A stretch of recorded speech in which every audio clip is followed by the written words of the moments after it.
everybody and मेरी हृदय की गहराइयों से आप सभी को मेरा सादर चलने दे ऐसे चल coming in this place is honor and privilege for me तो ओरिएंटेशन होने देना हमारा लाइव चल रहा है ना चेक कर लेता हूँ एक बार जाके healthcare planning and infrastructure conference and expo.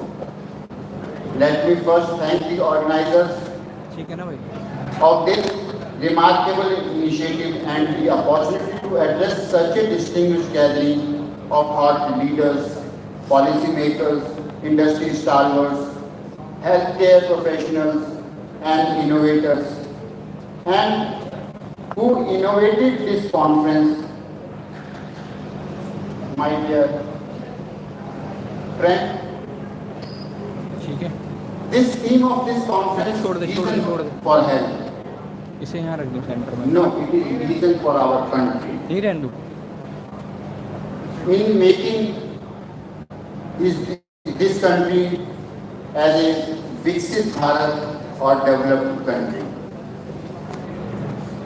by different innovations created by different professionals.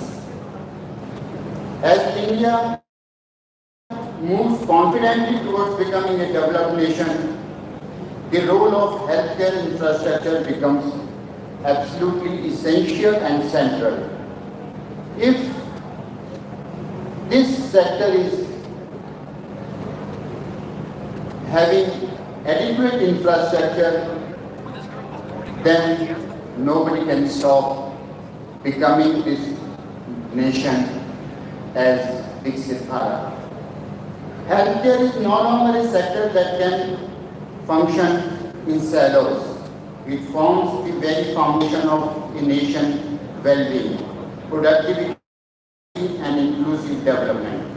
Without robust, resilient and future-ready healthcare system, the vision of Viksit Bharat remains incomplete. We have learned that healthcare infrastructure is not just a building and equipment.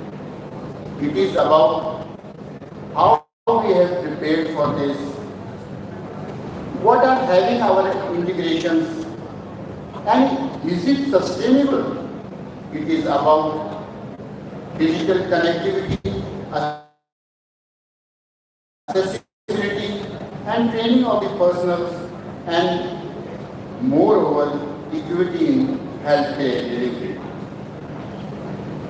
India has made remarkable strides in recent years. Many startups are functioning now. We are truly witnessing a transformative area. But to sustain this momentum, we must rethink the very architecture of healthcare system. Innovation in healthcare infrastructure isn't limited to adopting the technologies. Designing green and sustainable hospitals that are energy efficient and environment friendly. Creating modular and scalable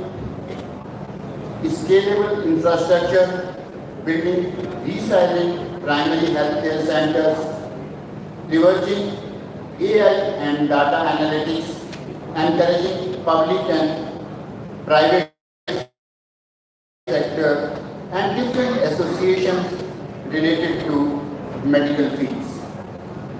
These innovations not only improve healthcare outcomes but also create jobs, drive economic growth and foster community resilience.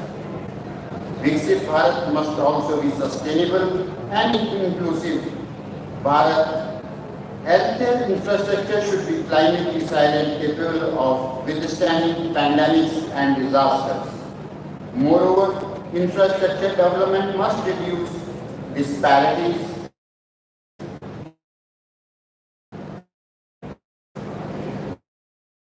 in rural and urban, rich and poor, not just to build more hospitals, but to make healthcare accessible to the last person in the queue, whether in the mountains of the northeast and the deserts of the Rajasthan and coastal plains of the south. Universal health coverage can only be achieved when healthcare infrastructure is designed for equity, staffed with compassion and driven by technology. Vision infrastructure requires visionary investments. As a country, our public health expenditure encourage private sector investment and design policies that de-risk innovation. The government is playing an increasingly active role in creating and enabling ecosystem for Viksit Bharat. But we must also focus capacity building, skill development and academic partnerships to create a pipeline of skilled human resources that can support and sustain the infrastructure we build. No one institution, no single sector, can achieve this alone. What we need is collaborative leadership between the government, the private sector, the academia, the civil society, the global partners and different associations related to healthcare. Platforms like this event, the conferences and expos are the center for fostering such collaborations. They bring together a cross-section of expertise and architects designing smart hospitals to engineers working on medtech and policymakers shaping national health mission through entrepreneurs solving real-world problems through startups. Let us use this platform to learn, share, cooperate with a vision that is ambitious, actionable and aligned with our national goals and the vision of our beloved Prime Minister, Shri Narendra Bhai Modi. As we look ahead, I leave you with a few calls of action. Put people at the center. Embed sustainability. Leverage technology. And let us make healthcare not only a right, but also a source of national pride. Together, we can build a healthcare system that heals not only illness, but inequality, but one that reflects the spirit of a Viksit Bharat, strong, inclusive, and future-ready in future, not which will start from this place. Let us together architect a healthier, stronger, and more resilient India that will lead to Viksit Bharat as early as possible. Jai Hind, Jai Bharat, Jai IIM.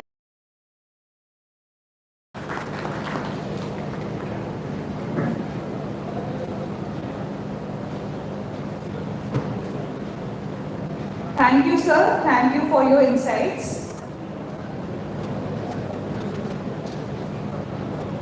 To take the theme further, we are honored to introduce our next special guest, Dr. M. Wali, former President Dr. Dr. M. Wali is a distinguished physician and former honorary physician to the President of India. With decades of clinical excellence, he is renowned for his contributions to internal medicine and public health. Dr. Wali continues to be a respected voice in the medical community through his advisory and academic roles.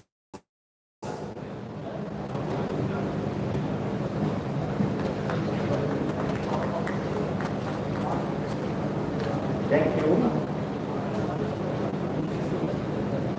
नमस्कार। आप लोग सब तूफान से निकल के यहाँ के बैठे हैं। Thank you very much. हमारे अवसर कमाल का है, कमाल रहता है हमेशा कि कोई इम्पोर्टेंट काम करते हैं तो सब इनके साथ होते हैं और हम सब इनके साथ हमेशा से हैं। हमारे सीनियर साथी हैं, सब बैठे हैं मंच पे, मैं सबको नमस्कार करता हूँ। अभी विकसित भारत की बात हो रही थी, मैं सोच रहा था हमारा भारत तो पहले से ही विकसित था, हमने एक चूक कहाँ कर दी। भारत तो पहले से ही विकसित था, हमने तो वर्ल्ड को जीरो दिया, हमने चरक और सुश्रुत सभ्यता दी, and we gave so many things in the past to the world. So how we can say we now become Viksit Bharat? We were already Viksit Bharat. Now what we have to see in the healthcare and infrastructure system is that it should be accessible to all. I tell everyone every day at least once कि हम जब बचपन में दवा लाते थे 1 रुपए की लाते थे, जब डॉक्टर इंजेक्शन लगाता था तो 1 रुपए 30 पैसे देता था। That was considered बहुत ज़्यादा पैसे हो गए। आज स्टेट्स कहाँ से कहाँ पहुँच गए। कल ही मेरे पास एक बच्चा है जो फंक्शनल था, जिसकी तबीयत नीचे को जा रही थी, वो एक लैब में काम करता था, शायद बॉस ने उसको डांट दिया और वो ऑफिस पोजीशन में चला गया। पुअर पेशेंट था, पुअर फैमिली से था, उसकी टोटल सैलरी 12,000 रुपये पर मंथ थी और मुझे बहुत अफसोस हुआ जब वो प्राइवेटली अपने हाथ में MR angio, venous angio, CT scan, MRI scan लेके और कुछ पोजीशन में उसका बाप माँ रोते हुए मेरे पास आए 30,000 रुपये। तो ऐसा हमारी समाज में, हमारे सेटअप में डेली होता है। We can still have the best affordable care and show the example to the world. मैं जब मेयो क्लिनिक में था, फेलोशिप कर रहा था, तो वहाँ पे बहुत फाइन ऑब्जर्वेशन मिली थी कि अमेरिकन पेशेंट्स इंडियन डॉक्टर्स को पसंद करते थे। क्यों करते थे? बिकॉज वो परफॉर्मा के हिसाब से क्वेश्चंस नहीं पूछते थे। जैसे कि ओल्ड पेशेंट्स की हमारी जेनेटिक की फेलोशिप थी, उसमें क्वेश्चन होता था हु डज योर लॉन्ड्री, तो अमेरिकन डॉक्टर्स इसी एक सैंडविच से पूछते थे, बड़ा एनॉयड सी हो जाती थी वो लेडी। हमारा डॉक्टर इंडियन पूछता था कि आपको बुखार कितने दिन से आ रहा है, and the patient should be very happy at this question. तो बुखार का इलाज करना है, उससे नहीं मतलब कि आपके जीरियाटिक्स के परफॉर्मर में क्या क्या कॉलम।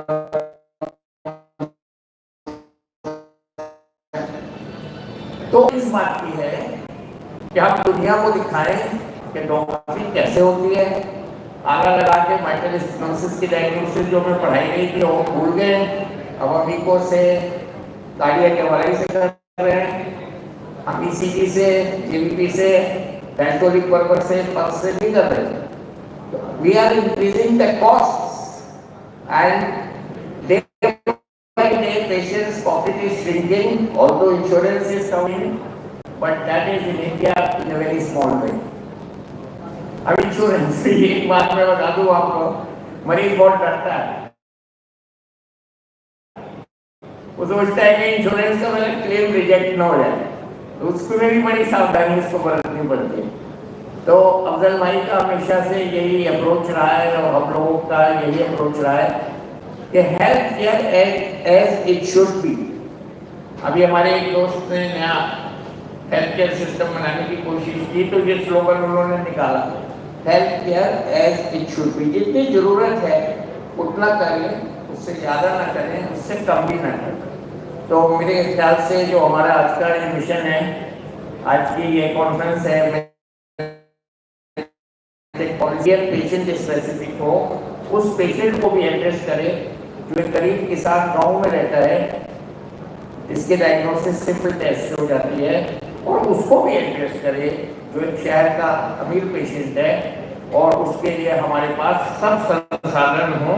हम उसके चेस्ट पेन में अगर एंजियोग्राफी करेंगे तो वो सुखी होगा, और गरीब के चेस्ट पेन में अगर उसको हार्ट की बनी हुई एंजियोग्राफी करेंगे तो वो दुखी होगा। तो इस तरह का मेडिकल सिस्टम हमको चाहिए और हम उसी सिस्टम में पले बढ़े हैं मोस्ट ऑफ अस, और वो बेस्ट सिस्टम था वर्ल्ड का, आज भी है और कल भी रहेगा, which is called clinical medicine. Thank you very much.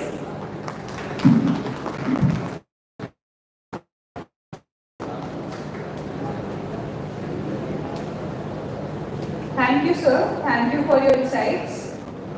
Now, as a token of our respect and appreciation, I would like to request Mr. Afzal to felicitate our guests with a bouquet of flowers.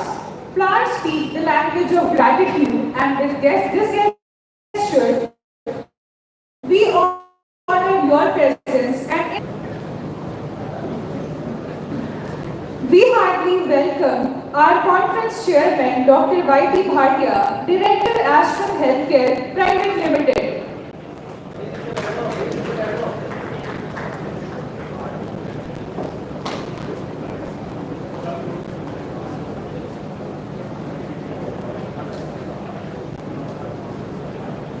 Our guest of honor, Dr. Anand Prakash, Joint Secretary, Indian Medical Association.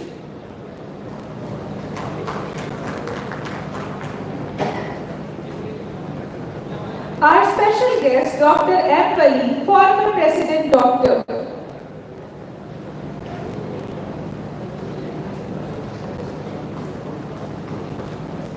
Our special guest, Dr. Rajesh C. Shah, Consultant Surgeon, Medical Legal Expert, Professor, Surgery, Medical Superintendent, Narendra Modi Medical College.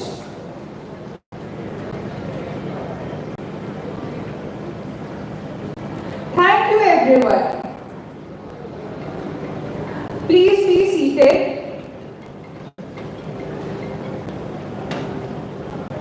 With the inaugural session complete, we now begin our first panel discussion. Panel 1, Sustainable and Green Healthcare Facility Design. May I request our esteemed panelists to join us on the stage. Moderator of this panel will be Dr. Shivraj Dhaka, Senior Counselor, CII, IGBC. Architect Shamit Manchanda, Chief Healthcare Architect, Manchanda Associates. Dr. Rajiv Jain, Chair SSCETOH and ICOH.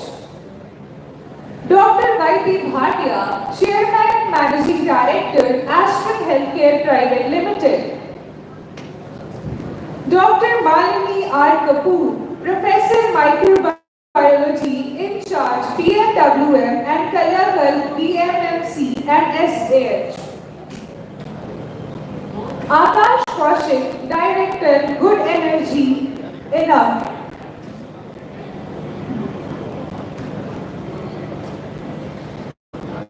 Now we are starting with our first panel.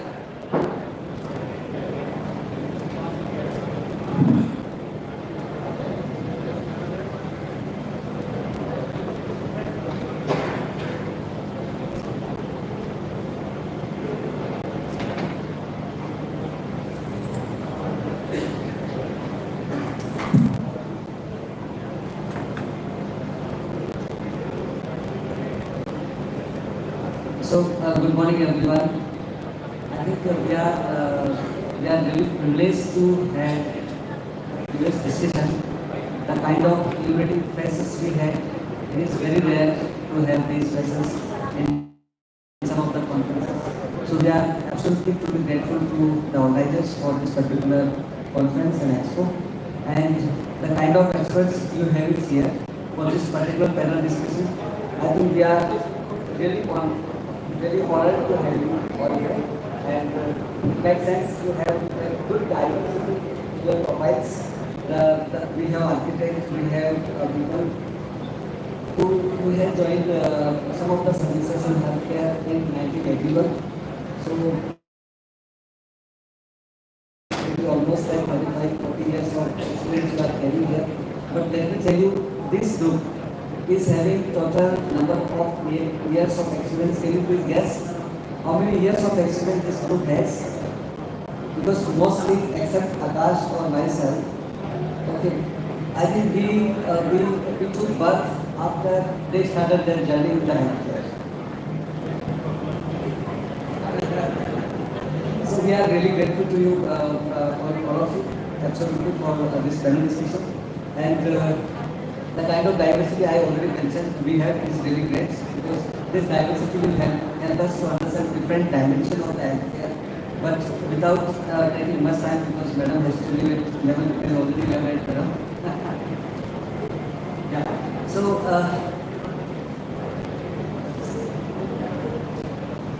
we'll have this process. We'll have half minute to 1 minute introduction from each of the panelists in their way. Because if we introduce, I think it has less meaning compared to what we listen from them, having 30, 40, 45 plus years of experience from them. So I would request from the Madam onwards to introduce. Please try to take half minute to 1 minute. Your experience, your area of expertise, and how you can contribute to this current discussion. I hope I'm audible. Yeah. I'm Dr. Malini Kapur. I'm professor at microbiology, taking care of biomedical waste and biochemical program of Government of India. And I'm also on the expert committee of Ministry of Environment, Ministry of Health, and Central Pollution Control Board for drafting of and formulation of biomedical waste rules and guidelines, its implementation, the immunization waste guidelines, and I'm also one of the authors in the WHO report on COVID waste, and I put the same portfolio in DBT and DST also. Thank you.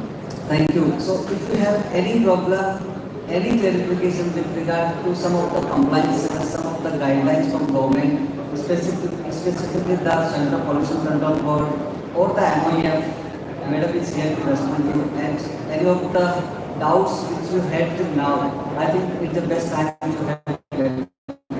What do you say, please? I think I introduced myself how to think. Of course, I can call myself an army veteran as well as a healthcare veteran both. And, more than 40 years, 4 decades of what I have been doing. My passion has been hospital planning, healthcare quality. I have been involved with the establishment of NABH, was on advisory council of JCI for 12 years, served on the American Society for Quality Healthcare as an international council for about 15 years, and have established about 64 hospitals and medical schools by now. Presently, also I am the chairman of Medgate Hospital, and I run a hospital in Town with the name Astron. And this is very brief, but along with that, I am academically I am the chairman of Academic Council of IHMR. I also teach in the University of Oslo, and corporate governance is healthcare organization and control healthcare quality.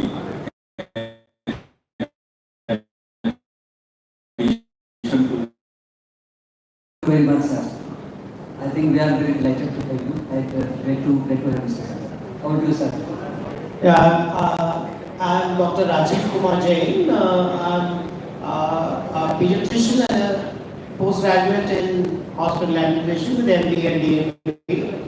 I worked in the Indian Railways healthcare system for more than 40 years, and I've had exposure to hospital planning, infrastructure planning, and intersectoral coordination. Presently, I am holding the position of chair of the Scientific Committee on Education and Training in the International Commission on Occupational Health, which is the oldest professional body based in Italy on occupational health, with official relations with World Health Organization and International Labour Organization. In addition, I've had extensive experience in hospital administration. I've been director of academics, research and training in Academy of Hospital Administration. I've been editor of Journal of Hospital Administration for more than 10 years. And of course,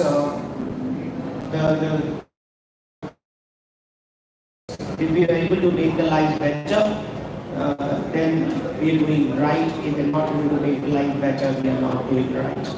So continuous effort has been in changing and impacting a large number of people's lives across our country and across the world. Thank you.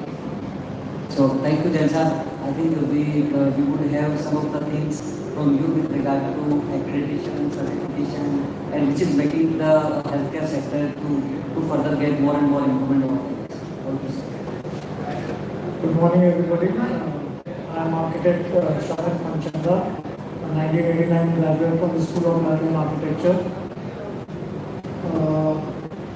We do represent a firm called Manchanda Associates. We do healthcare projects only, and some of the projects that we've done are the 500 bed special super specialty block at the Nizamshur Medical Sciences, Vedanta Nagaragar.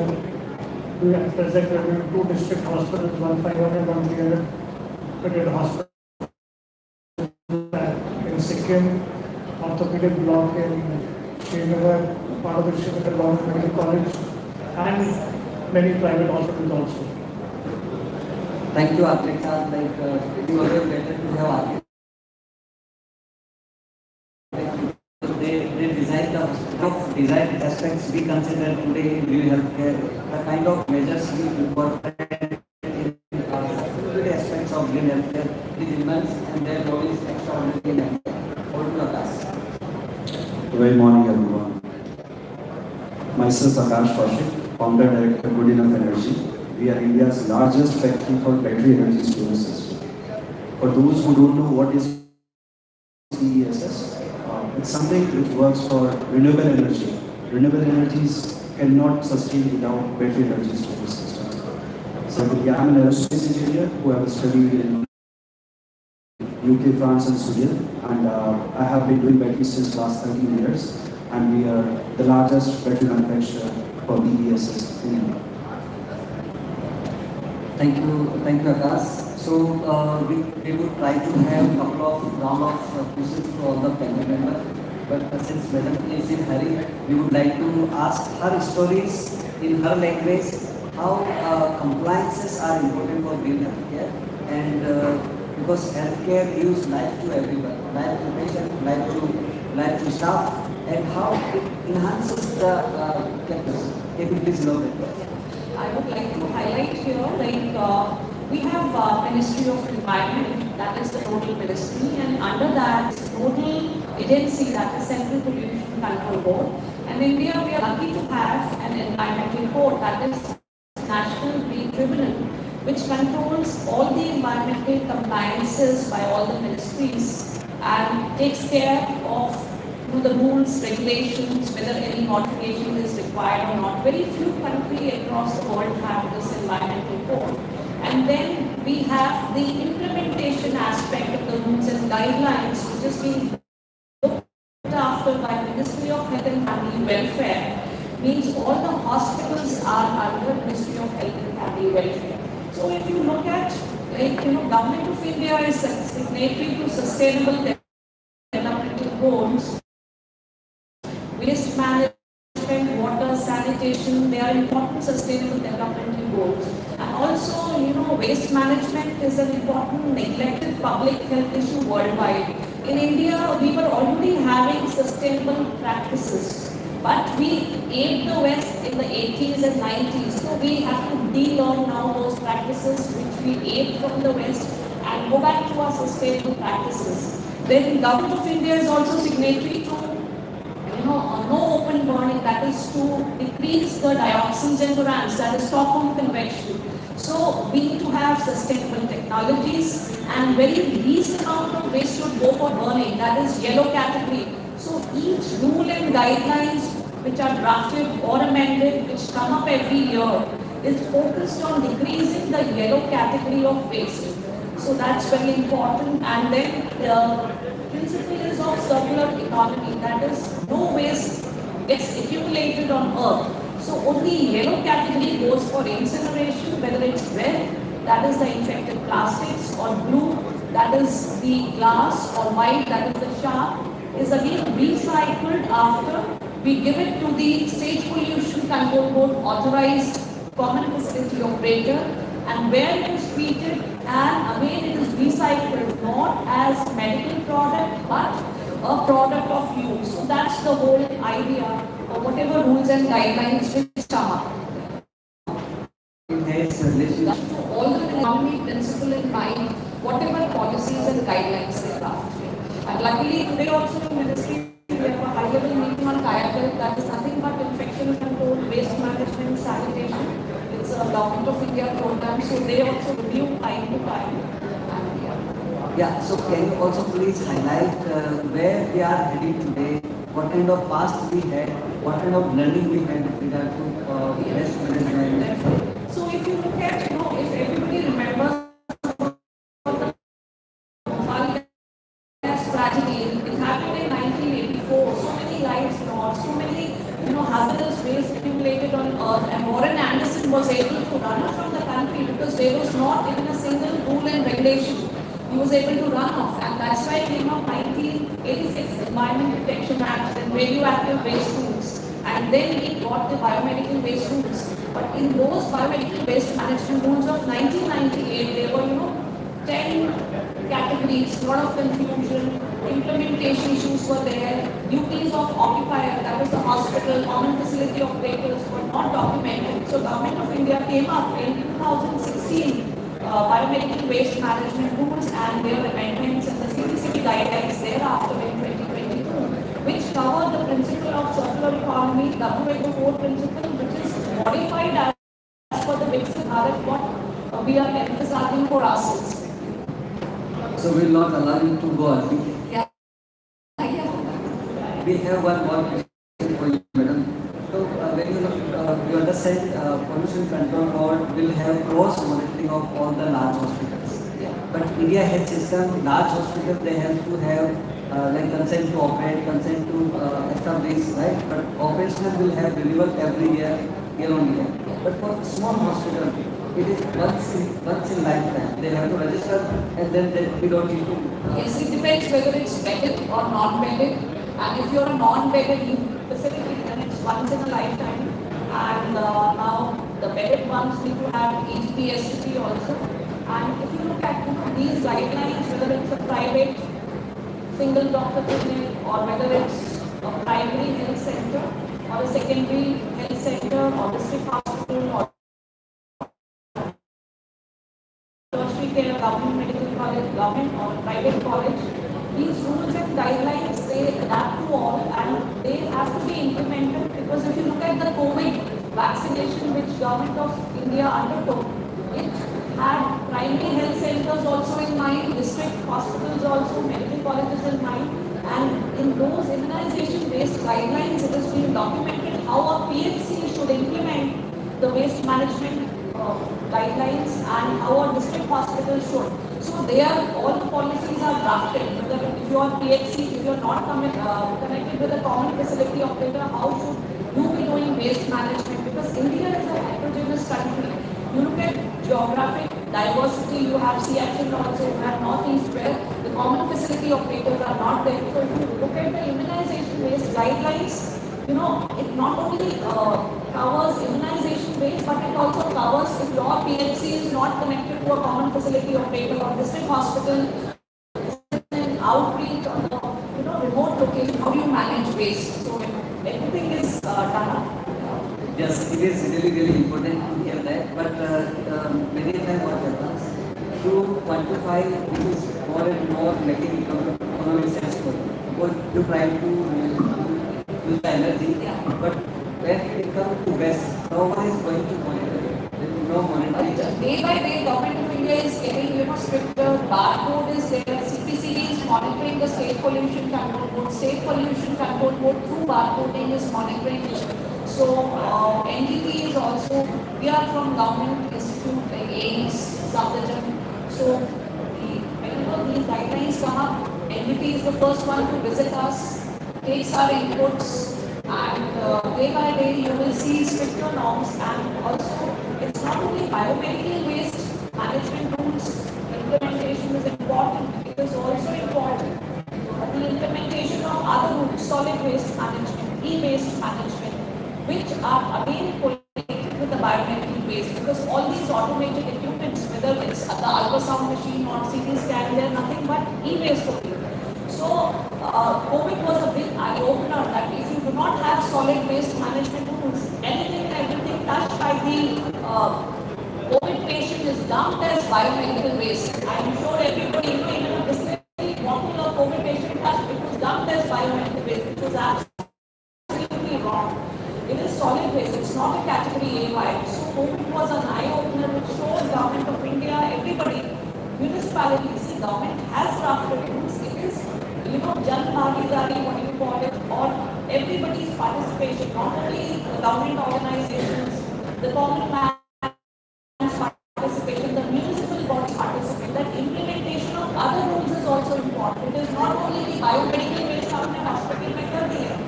I mean, across municipalities, solid waste management rules should be implemented. So I think you made very great point, like participation of everyone. All the stakeholders, whether inside the hospital, outside pollution control board, the pharmaceutical industry, the households, the municipality, the research center, it is a teamwork of all. It's not only a government's job to draft. Implementation at all levels is important.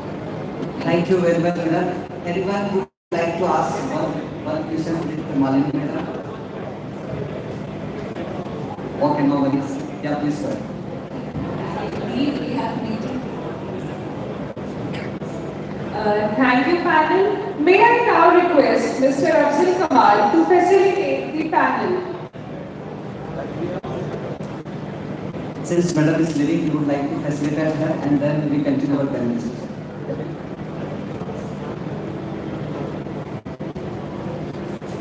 May I now request Mr. Afzal Kamal to facilitate the panel.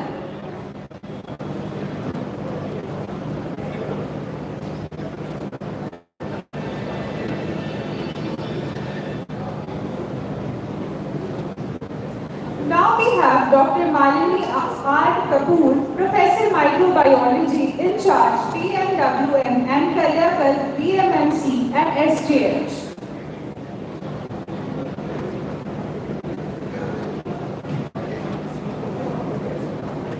Give them a big round of applause, everyone.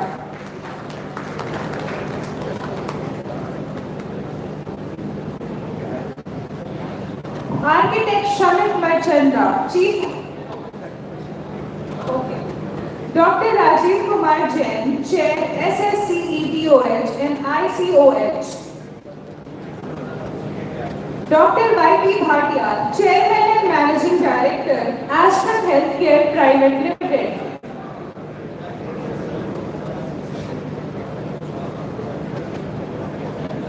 So there is a little change of plan, everyone. We are going to continue with the panel now. Ma'am has some work, so we facilitated her. Now we are continuing with the panel now. Okay, fine. So now since the topic of this panel is design sustainable and green healthcare, and design would always be done by architect, so we will directly come to architect Shah to share his knowledge about what are the design practices which by default make hospitals or healthcare facilities green and more sustainable. Over to you, sir.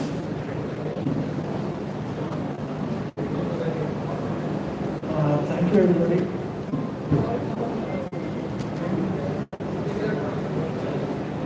Green and sustainable architecture, very important topic for all architects. As good architects, most people design green buildings, but they don't quantify them, they don't rate them. So the concept of having rating systems has become very important, not only for achieving a certain goal, but also to quantify how green a building is. So in terms of concepts of green design, and especially in healthcare, it has become very important to know what green design is. Green is basically keeping the environment in mind and how you use your sustainable resources, sustainable sources of energy, so that the environment does not get affected. What makes healthcare green is, in addition to this, to talk about infection control, better heating environment, and and overall lesser stay for the patients. IGBC is one rating agency which has a specific category for green healthcare. You have many rating agencies like Priya, Lead, and other agencies, Green. But IGBC has come out with a green healthcare rating system, which makes it more suitable for green, quantifying what green healthcare architecture is.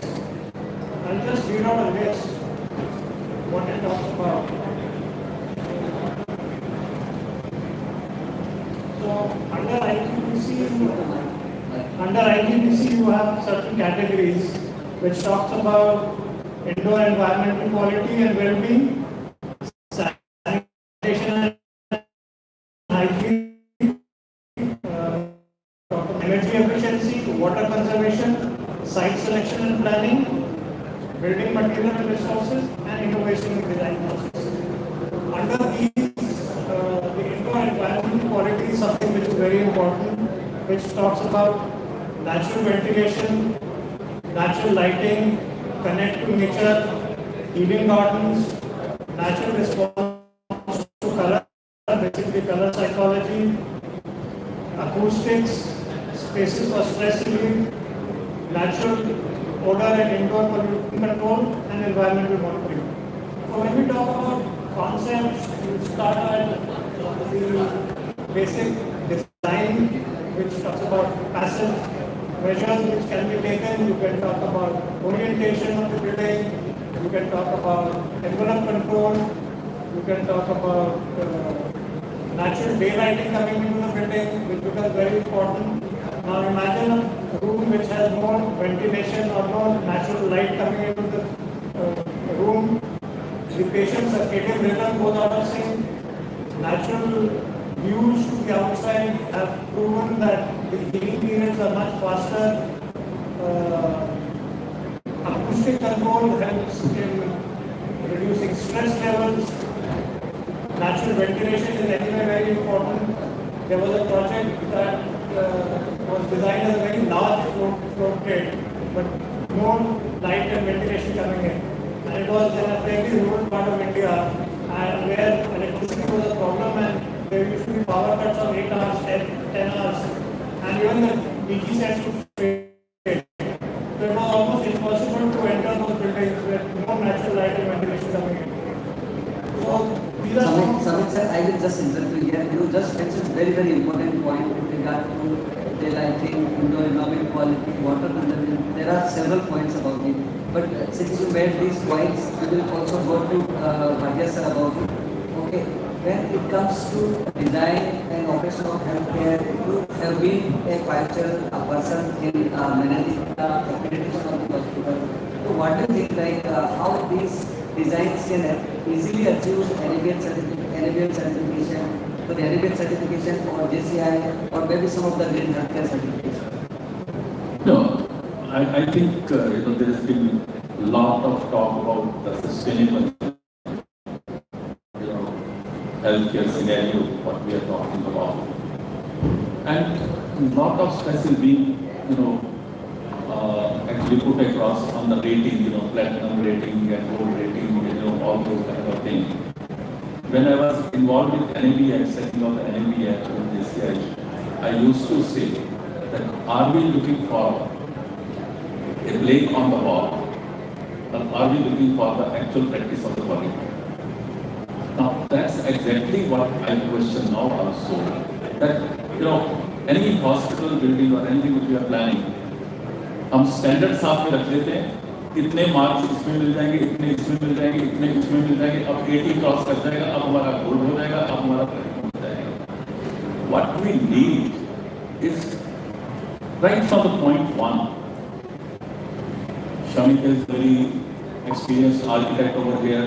We have Professor Diman sitting over here, who's with the Professor of Architecture at SPA. While we look at the functionality of the hospital, 40% of the hospital works only from 8 a.m. to 8 p.m. OB, administrative blocks, most of the operation theaters, most of the laboratory function except the emergency function. None of the standard talks about that because rest of the time, this area doesn't require air conditioning, doesn't require lighting, doesn't require housekeeping services, doesn't require so many things. So none of the standard looks at the design part of it that has designed anything to contribute to that. So somewhere down the line, the functionality of the design, we keep on teaching design follows function, but has the functionality been taken into account by that? And at the same time, let us look at it that to get the certificate on the wall is important. Yes, it is a recognition. But to move toward that, to attain the objective and the optimization. Sir, we will come back. Is something. Sir, you have made very, very fantastic points with regard to what is more important. It is not only the guidelines, not only the certification, but we need to improvise, we need to provide better care for everyone. Better practices within the healthcare. So now, sir has immense expertise in occupational health. Please try to tell a small story of occupational health in healthcare. When we talk of sustainability in healthcare, we forget that it's a living building that we are talking about. It's not a dead building. And who are the people who make it alive? It is the healthcare workers. Without the healthcare workers, no healthcare facility can ever function.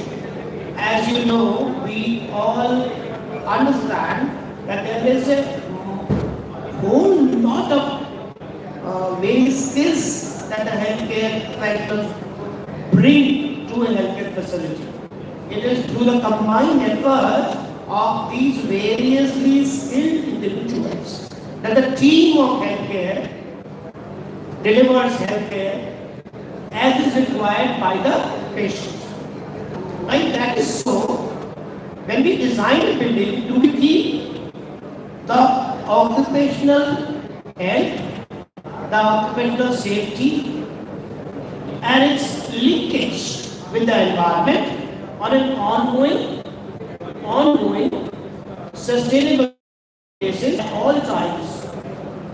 The work, processes and products, including the environment they are working in. An environment does not mean the building only. It means air, water, earth, and whatever materials these healthcare personnel use in their day-to-day activities. The sum total of these determine the sustainability. When we design our facility, it has to be integral to the functionality and the way of the various healthcare professionals are going to work. And is there a system to monitor whether these healthcare professionals are safe? They are not being exposed to organisms, they are not being exposed to materials and carcinogens which affect their long-term health. I think that is the core function that we need to bring at this point of discussion on sustainability in healthcare. Thank you. Thank you very much, sir. Your points are really much relevant to healthcare, about the health and well-being of people there and the key parameters which affect on it. So now we come to Mr. Akash, who has sound background in energy efficiency, and energy efficiency is a critical infra for every hospital, every healthcare facility. So Akash, can you please elaborate what kind of sustainable practices which are very prominent today with regard to either new hospital or existing hospital to make them also? So if you all know about Fortis Greater Noida and Aryadan Gurgaon, so they are using BESS system while replacing a diesel generator. So when you replace diesel generator with BESS, you are saving people, planet, and you are making profit as well. We can cut down your energy backup cost by 40% while using a BESS system.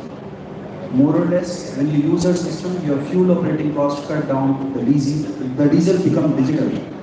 Rather than using the fossil fuels, we use energy coming from renewable energy. The per unit cost of 30 rupees of diesel generator comes down to somewhere like 7 to 8 rupees. When you combine it over the year, within 3 years you get the ROI of the system. If you need to know more details, we are having a display over here. We are short with time here on the panel. So you all are invited to visit our stall and inspect the product and get more details. Whereas this product is first of its own kind, coming with 25 years of service life and 10 years of warranty. And this is being used everywhere in the world. You see it in UK, US, Rotterdam. People have been replacing diesel generator with BESS system. So to become modern and advanced, sustainable, everyone has to remove fossil consumption. It's not only, Mr. Samit was talking about the IGBC guidelines of energy efficiency, energy recovery, and using renewable. That can only be possible when you are using battery energy storage system. Thank you, Akash. As you understand, today's environment needs a holistic, integrated approach for renewable energy, to grid energy, to battery energy storage, BS system, battery energy storage system. So you can visit this store, you can have more of our time is already over. We had some penalty because first session got discontinued there. So I will request all of them members to speak about 30 seconds and give learning from your vast background. Over to you, sir. Please take 30 seconds and give a very enriching experience. I think I summed up in my earlier stage also that let it not be a certificate on the wall. Let it deliver what the objective of the whole thought is. Because at the end of the day, I would say 90% of the institutions, they are doing it for the inspection and for the certificate, not for the evidence of what is required to be done. That adopt those practices to make it happen. Thank you. Thank you very much, sir. My take is occupational health, safety and environment have to be integrated in design and working of all healthcare facilities.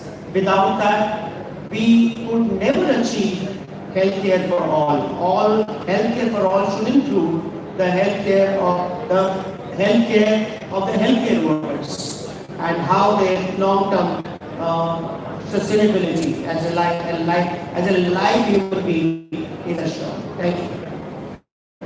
Thank you very much, sir. I would like to assure Dr. Bhatia that when we design hospitals, there is a saying in architecture, function follows form or form follows function.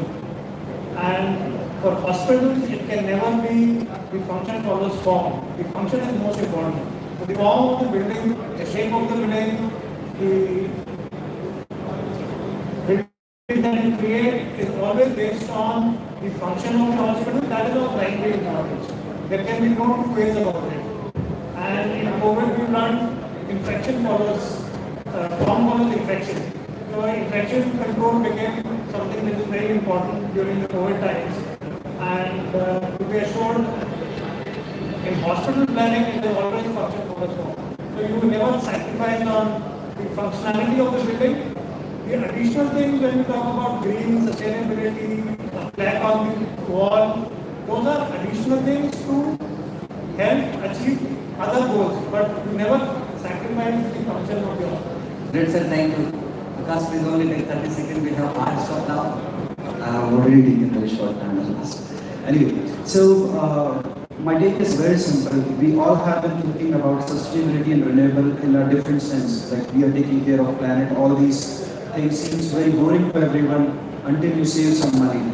Yeah. So our system is not only sustainability, it's profitability also along with that. Whereas it's a concern of national security. When we import lots of fossil fuels, we every year do $10 billion of forex. And this creates a huge impact on our economy, and diesel generators are a major source of that, which creates pollution and 7% GDP toll on the healthcare.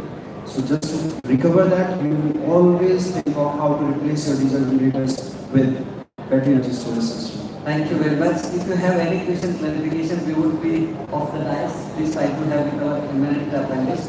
And please have a big round of applause for their contribution. All you please.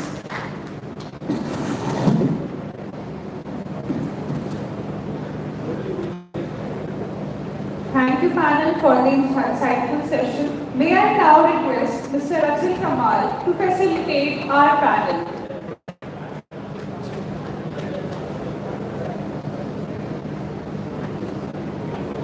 we have Dr. Shivraj Dhaka, Senior Counselor, CII, IGBC.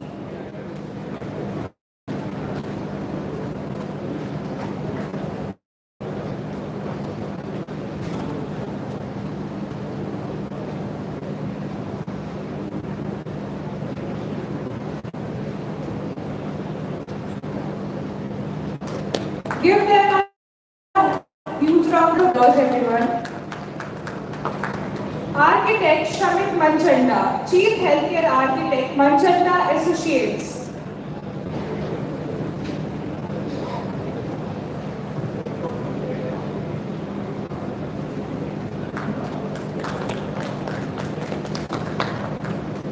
Dr. Rajiv Kumar Jain, Chair SSE, CTOH and ICOH.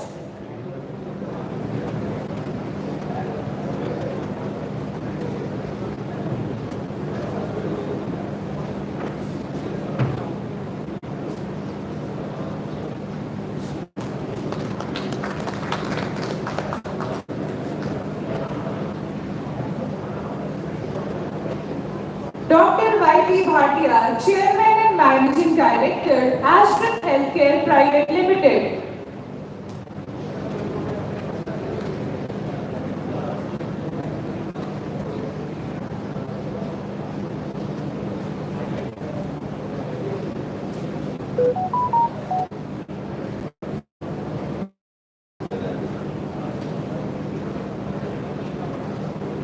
Give them a big round of applause, everyone.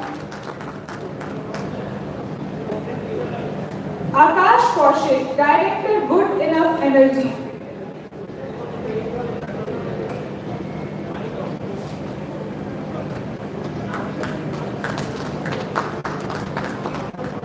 It's time for a group photograph. I request everyone to be seated.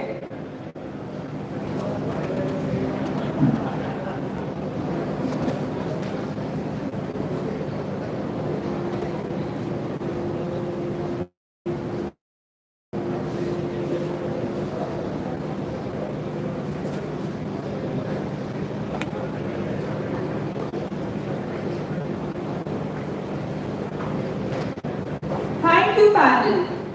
Up next, we have panel discussion 2, driving healthcare growth through strategic investment and sustainable infrastructure development.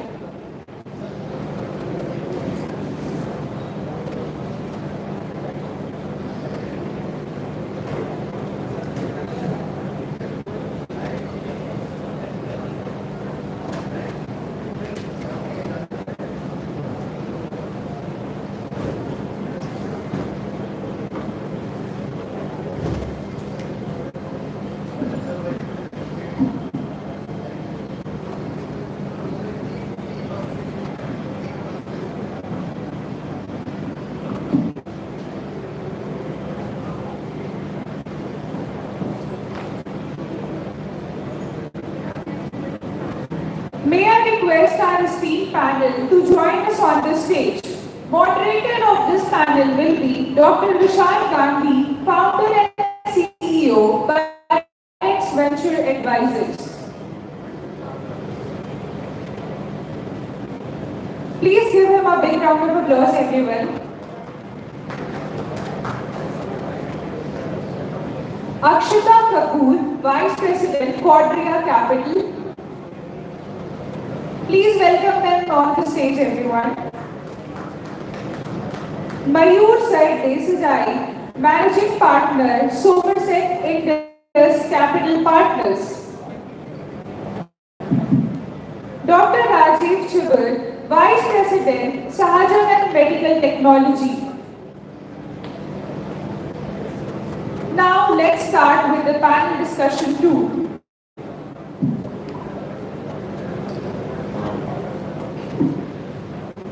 Good afternoon, everybody. Thank you so much for your presence. And without doing much of a formality, I want to thank Medgate for this opportunity. And I can only share that today's panel is actually full of synergies, right? And the topic also reflects about strategic investment.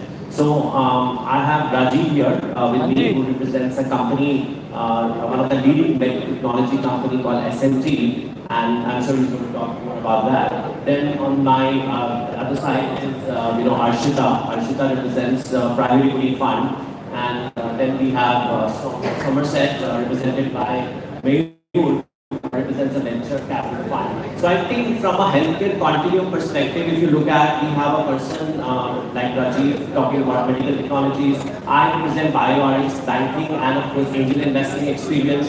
Then we have very good private equity fund called Quadria, which has supported many hospital initiatives, medical technology companies, and of course Mayur. So I think from the corporate perspective, we are pretty good.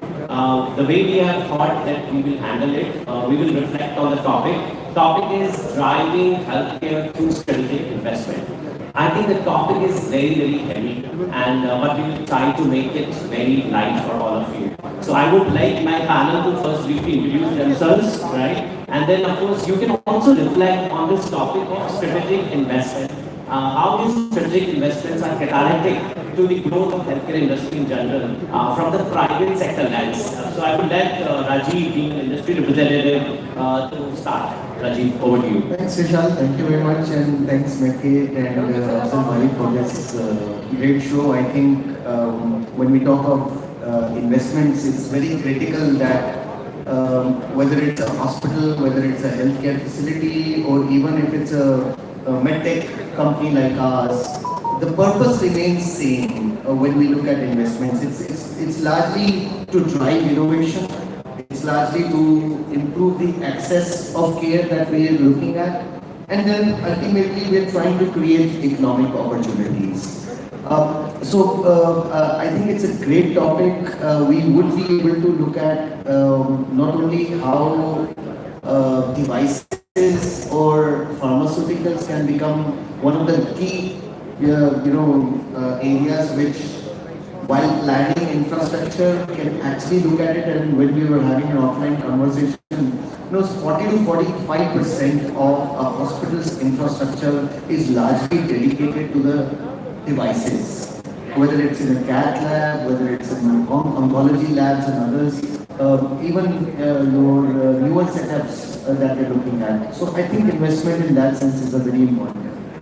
There is a line item called medical equipment planning. Yes, and that actually speaks about the opportunity, that exists when you think about organic setup of hospital or a brownfield or a greenfield, and that how medical technology planning becomes so important, because 40 to 50% of your total capex requirement is around medical technology, right? Absolutely. So much, when you think about hospital setup, you have to actually think about medical technologies on the same day. Yeah, even in Ayushman Bharat, if you look at it, and when we're looking at 2018-19, when Ayushman Bharat was started, within 1.5 years, there were only 300 odd setups. But the thing that Ayushman Bharat grappled with was, the infrastructure delay which actually happened, and that was because they did not envision so much of investment that went into equipments, that went into maybe OTs, that went into medical devices, securing of all of these things. So I think planning and investment from that perspective is a very, very important thing. Today, even a hospital that comes up, maybe it's a 20-bedded hospital or a 200-bedded hospital, the first thing on their line item and sub item is medtech and medical devices, and how would they look at it? Absolutely. So, reflecting on my experience from healthcare finance perspective, it's about 20 plus years experience. The first time I heard about Max Hospital getting an investment from IFC, and I think that really set me thinking that, what is the role of World Bank in actually promoting private infrastructure in the country? And today we see somewhere, the genesis of all the hospitals financing, has come from either ADB or IFC. But then we also see how private players, have also taken this opportunity forward to think that healthcare as a, investment vehicle. And I think a lot of development has happened primarily because private equity funds and VC funds actually back the right founders. And one of the companies that I'm very, very, happy about, of course, I've not really had a chance to work with them, but I really know all the founders very well, is Zara Sikhas. And we're very privileged to have, Mayur today to talk about his experience, when thinking about hospital financing, especially in a tier 2, was like, should we be investing in tier 2 when there's enough opportunity in tier 1? And how Mayur probably gave them the first check. I think those co-founders created something very new, and I as a banker was evaluating them, and I wasn't very confident, but I'm sure he had a brave heart and he ended up putting money, and I'm sure we all know rest is history and how he made money. But I think it's not about how he made money, but how he created an impact. And we're very, very proud, Mayur, that you have flown from Bombay to share your wonderful experience. So why don't you tell us what made you sign a check to Ujala Signals? And we all know what Ujala is, where it is today. And why don't you share your whatever experience you would like to share to sort of encourage the fellow entrepreneurs sitting here? Thanks, Vishal. So I represent Somerset Indus Capital Partners. We are a fund which basically focuses on the lower tier markets in healthcare market. So we do things across healthcare, pharma, medtech, hospitals, diagnostics, primary care, nutrition, and all that space. But I think 15 years ago when we started this fund, me and my co-founder basically decided to bet on the lower tier markets. We believed that there was a real significant demand supply gap. But the demand supply gap was something not to say that we don't want to do a business there. I think we felt that there was an opportunity to build strong businesses, create strong social impact, but also generate good returns. And it required a very different mindset. I think that is what we sort of betted, and that's why we don't do control transactions, we do minority transactions, but we basically find promoters who understand these markets and are ready to roll up their sleeves and go into these markets and build up. And like Vishal said, Ujala Signals was probably our first step in the hospital space. We did that in 2013. That time, tier 2 was something which wasn't really known. We also didn't know really how we navigate. What we saw was a good group of promoters who said, we want to build this and we supported it. I think it was a real learning experience. I mean, like Vishal said, we went through the whole gamut of, building a hospital chain, really losing it because the market wasn't building up, and then sort of coming back, building it back up and making it one of the most successful tier 2 chains in North India. Today we started from 3 hospitals, 2 in Delhi, 1 in Panipat, and the whole idea was to build on BT Road and build on it. I think we did that, but once Ujala came on board, etc., we went into our research. So today we have a whole range of hospitals across North India, and that is basically from Delhi, Haryana, UP, Uttarakhand. Now we just got Amandeep in Punjab, we have Jammu Kashmir. I think we've covered a large chunk of the whole North Indian market where there was a real gap in the market, and you really didn't know how to work. So the question was, I always say it's a very flipped model to what you see in the metro tier 1. So there you say you have a shortage of beds in India. In the lower tier, I have shortage of beds, but even if I put beds, I have affordability issues. I will never be able to fill up a hospital just because I put up a hospital. The critical part becomes how you going to make sure that you can make affordability available. And that is where it's just not a self-pay market, it's a market with schemes in it. Insurance has still not penetrated deeply in it, but I think it's going. And I think what we realized is that we have to payer mechanisms. And I think Ayushman was a big game changer. But like you heard, Ayushman, the rates are low, so how do you make money?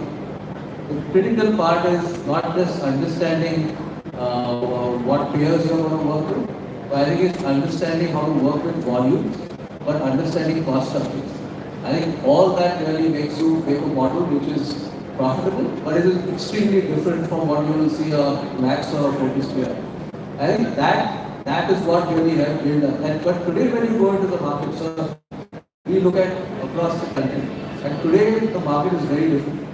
I have seen hospitals recently in South India, tier 3, tier 4 towns, extremely good hospitals, only doing cash pay. I've seen the hospital in West Bengal which do a fair bit of cash, do a fair bit of insurance, Ayushman and all that is probably 25%. So demographics are changing. Doctor availability is changing. I think you're seeing more and more doctors available in the lower tier towns. You're seeing more medical colleges coming in, and that does make a difference in these towns. So I think there is a significant shift in terms of how the tier 2 model is. But I think today it is clear that you can build profitable tier 2 hospitals which create social impact. So Sigils for us was a 10-year story, but we've got another hospital in Rajasthan called Apex. We built that in 5 years to really build it to scale. We're looking at, we've got Sterling Hospital in Gujarat. Again, that's something which we are building to scale much faster. So now your ability to work the regular private equity model, say 5-6 years of staying in a investment actually plays out in more people. But the model is different. I think the critical part to understand is you are not doing the cookie-cutter traditional metro tier 1 model. You're doing something different in these times. I think that really counts. Absolutely. Rajiv, I think you wanted to add on Ayush. Yeah, so one point on Ayushman Bharat is what I completely agree. When we look at the low costs that they associate with and courtesy that entire population that they're trying to catapult into, that is something which, while private sector does not look into a costing basically. That investment is something which goes into the hindsight of investment, which actually makes the investment not lucrative enough. Today, if you look at even the most developed countries, and I won't go to US or maybe England, let me take it to Germany, France, the Nordic countries, or even down to Vietnam and Thailand. They have this entire system which actually plows back into what you've invested. So that investment is basically based on the technological acumen that you've actually brought to the table, rather than the investment just being that, okay, I'll come up with maybe 20 MRIs and something which would actually fill a hospital space. So, this is something which policy makers need to really understand from a private perspective also. So that's where, this Ayushman misnomer sometimes is a deterrent to hospitals, and it should be. I mean, in the morning when you would listen,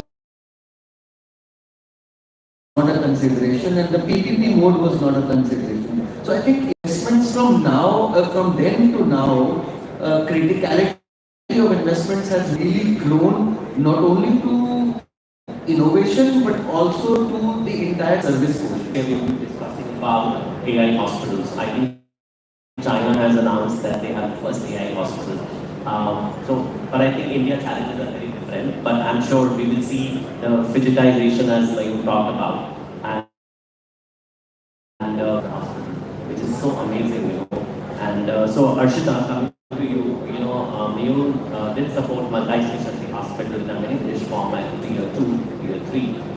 But you did support tier 1 hospital in a single specialty. And I'm sure there's so much to learn from your experience of supporting companies in the gastroenterology, eye care. So do you think that these opportunities are still very exciting for the next decade? And if they are, then what are the best learnings that you've had? And how do you think that we can emulate those learnings and come up with a better ROI models around the hospital infrastructure that we're planning to have a setup now? First of all, it's great to be here. Thanks for having me on the panel. I represent Quadria Capital. We are India and Southeast Asia healthcare-focused private equity fund. We invest across the value chain of healthcare, as you mentioned as well. So be it pharma, medtech, hospitals, anything and everything which is healthcare is what we invest in. Our typical check sizes are slightly larger since we are late-stage private equity. So we do anything between $75 to $300 million check sizes. Maybe taking a step back and looking at the overall perspective would be helpful. I think India right now has the largest population in the world. We have more than 400 million people suffering from chronic diseases. So there's a significant disease burden that we have currently. but there is a substantial shortage in the supply side. So there is estimated to be about 2.4 million bed deficit in India that we see today.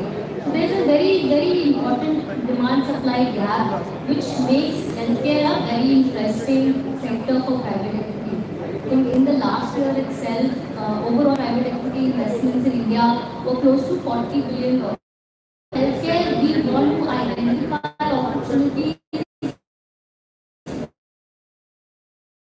which are at the center of impact.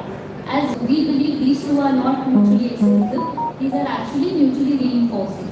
So once you are able to get into a sustainable infrastructure development, it will actually get into a virtuous cycle where your returns eventually improve. So in the past, we invested in Asian Institute of Gastroenterology. We were one of the first ones to get into single specialty as a theme of investment.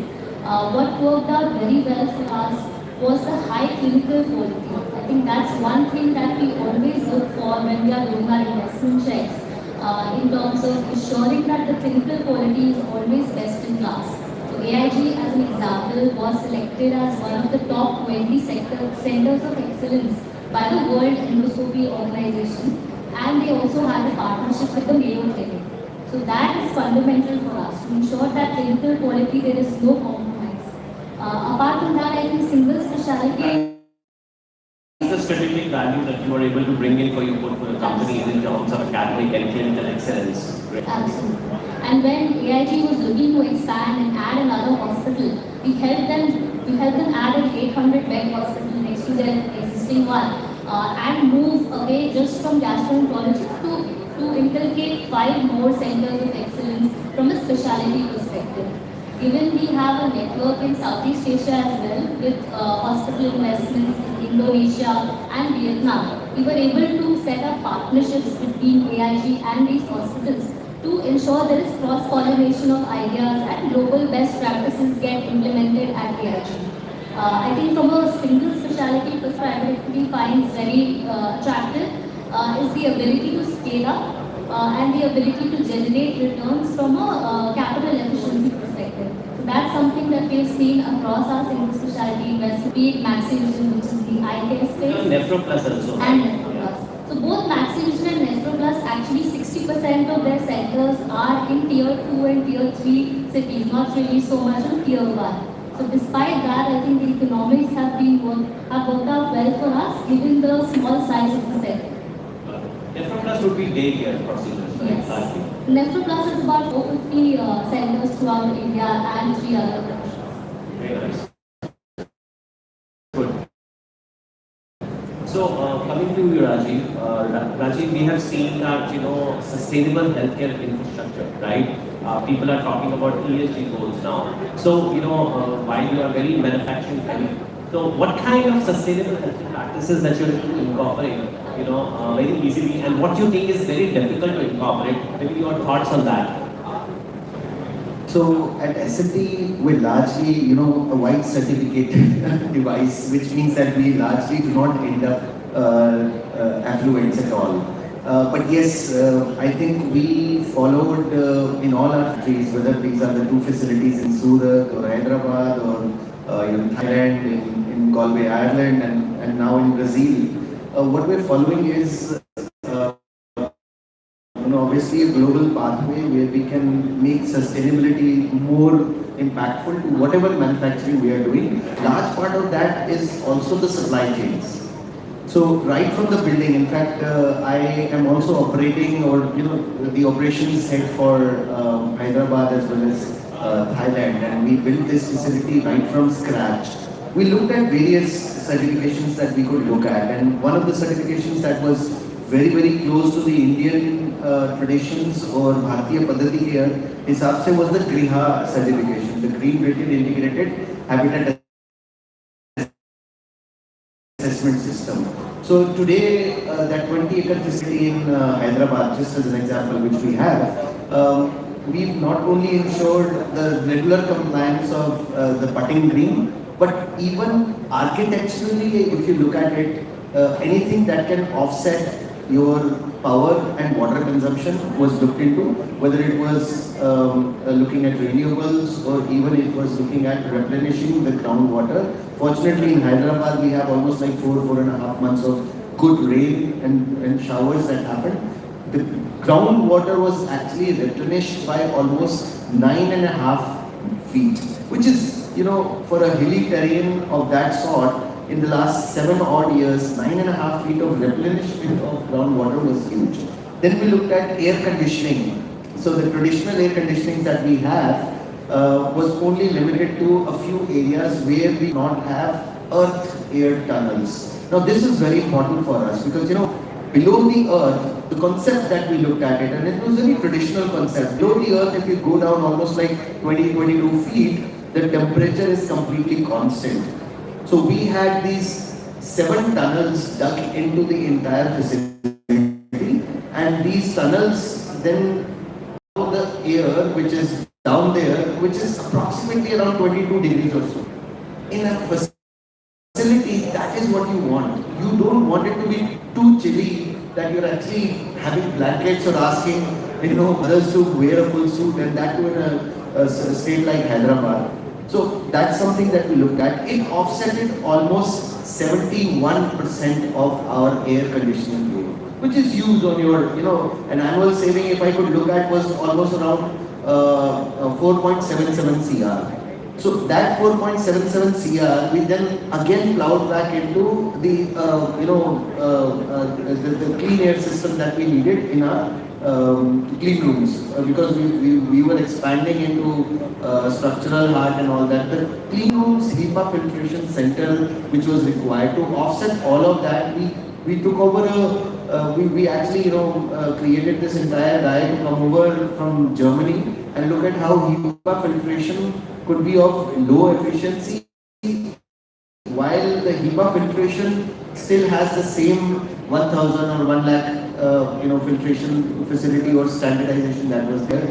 Again, in that it was 43% efficiency achieved. So that was there. Again, the fly ash part that you look at, it was very traditional. Again, the fly ash we used entirely in the outer body of the facility, which keeps almost the entire 20-acre facility, out of which I think it's 4.5 lakh square feet that is built, 4.5 degrees down, even when we have it at the peak of 45 degrees. So looking at that, I think an annual plowback of around 10 crores, if you envision, is a great thing. And then AQI. You have 3 shifts going on. Your air quality monitoring and AQI became another Achilles for us. So we kind of like worked on to it. So I think these are 10 crores is big. For us it is also big. But if you plow back that 10 crore very systematically, you can actually achieve more and more and more over the years. Even for water, if you look at it, I think right now we use only 2.2 cubic something of water, which actually before this facility was there, we got just I think एक नल का प्रावधान था, उससे ज़्यादा कुछ था नहीं. So that's also very efficient that we look at. And the other aesthetics around environment, sustainability are all being met. So I think bottom line is sustainability is not a compliance measure, but it is also a good business decision. And we do a lot of due diligence on behalf of the. So one of the things that Mayur, I would like to ask you, when you look at a hospital project or any for that matter medical device project, like at early stage, how do you ensure that evaluation of the sustainability, from a long-term horizon perspective, are there clear matrices that you look for, and is it easy to figure it out, or it is actually not so easy to figure it out whether they will be having a sustainable, advantage and a sustainable infrastructure aspect related to probably not from today but from next 5 years perspective, 10 years perspective, because your national horizon is not today but between 5 to 7 years. So what are your thoughts on that? No, I think all our investments basically have to sort of have an ESG focus on it. So it's not something which we can sort of wish away. I think we are an ESG fund. And we have very strong ESG policies which not just allow us to function that way, but also our portfolio companies to do that. So as part of the whole investing process, right from the initial screener when we look at a company, we look at the ESG sustainability. The key is to carry it through in a diligence. You decide, what are the gaps. You then sort of look at how to fill those gaps up, and then sort of throughout the whole investment process, you keep monitoring them. And yes, more and more things sort of come up to sort of improve upon. But I think that is a inbuilt process in any investment. So whether it is environmental, social, governance, all these factors do play a role because it's a highly so you will still see a lot more compliance than a lot of other industries. But on the social side, on governance issues, policy making, all that is very important. But I think promoters understand. Why are promoters coming to us? They want to build an organized group. They want to change and differentiate themselves in a market which is competitive. So these things do make a difference. So what we support them is organization building. What we support them is how we operate at scale. And in that whole process, all these sort of factors do play a role. So I think it is, for most funds now, it is an inbuilt process which is there because, not just because it is a tick mark, but it actually helps the business differentiator in a marketplace. Absolutely. So in your experience, how many deals you would have actually said no? It made financial sense, but it just didn't make compliance sense because you felt that maybe your exit will be compromised and you wouldn't want to then commit. So how often do you see such scenarios? So you do see. I'm not saying that you don't, but if you see a deal that's early to flag out, I think a lot of it is dependent on meeting the promoters and seeing what their thought process is. If their thought process is not to get into that, it's easy to see that upfront.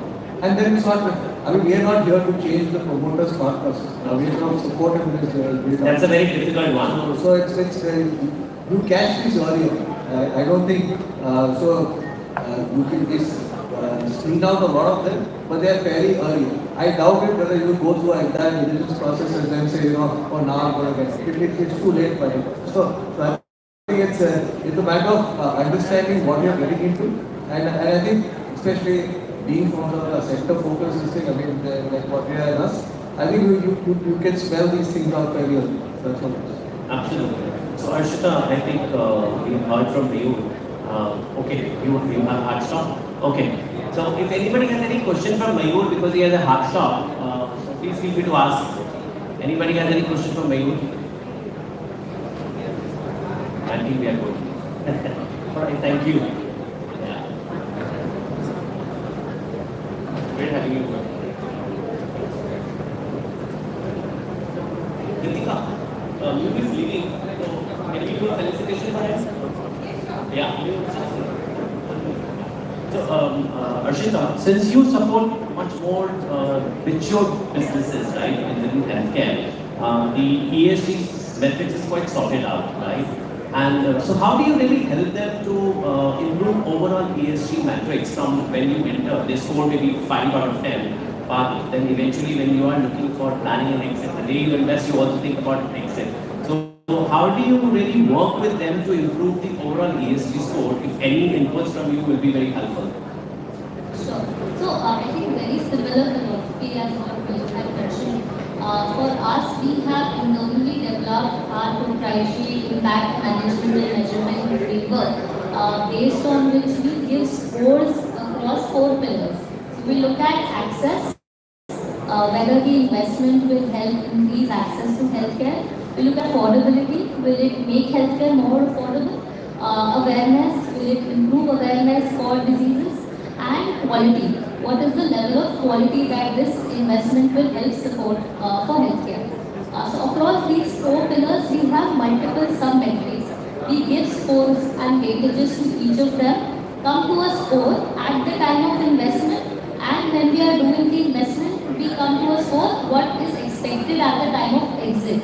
So while we are still in the investment phase, we create a plan with the company in terms of what are the areas where we can support them to help improve the score from say X to a Y when it comes to exit. So this is something which is very important for us. I think from a healthcare perspective, we look at doing some of these external validations also, like EcoVadis is one agency which does an ESG rating for pharma companies and healthcare companies, and that's something we do every year for our companies as well. This year actually one of our companies was rated platinum by EcoVadis, which is the highest rating possible. It's one of the top 1% in the world. So I think for us, ESG becomes extremely important. At the time of investment, we do a very thorough ESG diligence. We identify all the gaps which are there with the company and have a plan that in the next say 6, 9, 12 months, how will those gaps be addressed? So very clear plan at the beginning and clear alignment with the management. So in your experience, is there a correlation between ESG and the patient safety? Right? Have you seen that? Do they work diametrically opposite, or there is a convergence? No, there's definitely a convergence.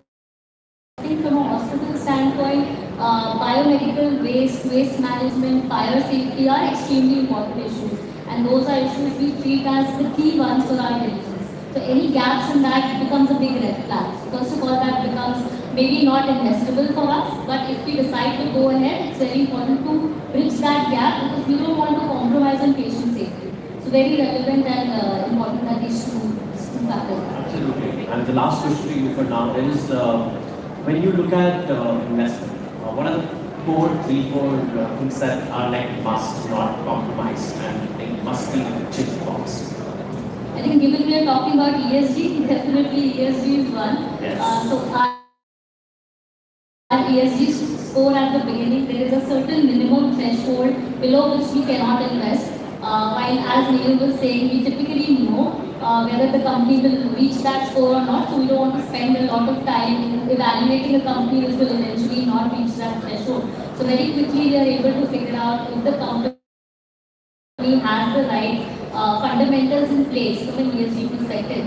And the second most important thing is the quality of the team, both the promoter and the management team that is built below him. Because we also don't want over-reliance on a single person. There has to be an institutionalization and a very high standard of governance that we look at. So those two for us become very critical.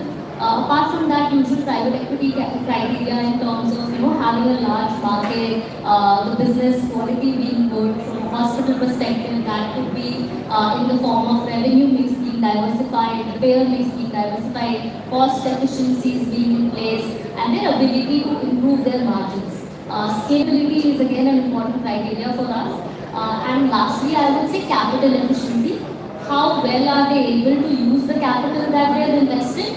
Both in terms of return on assets, return on capital employed, return on equity. So again, those metrics, financial metrics, again important, apart from the ESG and promoter aspects that we talk about. Great, thank you for sharing those insights.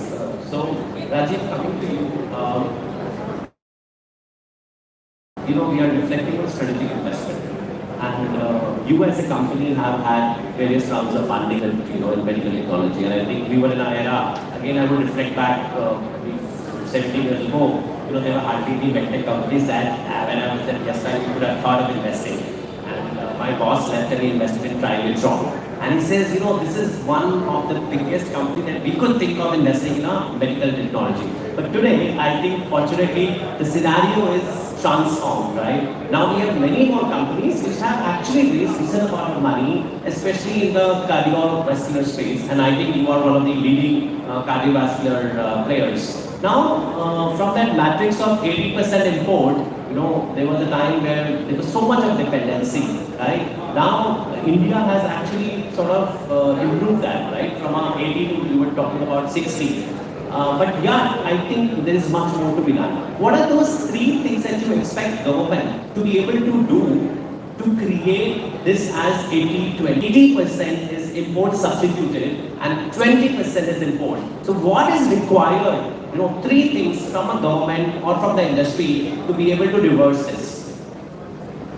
And nobody else other than you can talk about it. No, I think it's great when we think of 80 80-20 from a domestic point of view, but I think even the most powerful countries like US have still around 44 to 48% dependence on imports. So we need not 2047, I think we need 3047 vision for 80-20 in that sense.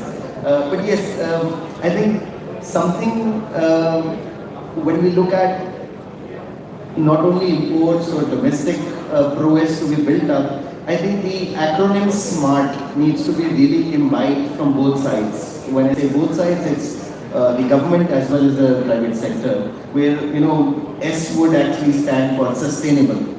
Because what we've looked at, see earlier S was specific, but that was a business specifics. Here we're talking at like sustainable. M should be measurable. If it is measurable, then we would be able to be talking about the 80-20 that you're thinking of, which can be achievable. Then your R needs to be relevant enough. So if it's not relevant, and I talk about relevant not only in terms of sustainability, in terms of the 1.5 climate change agenda that globally we have, but also relevant in terms of how your the end user, which is the patient, would look at it in terms of a long-term thing. And then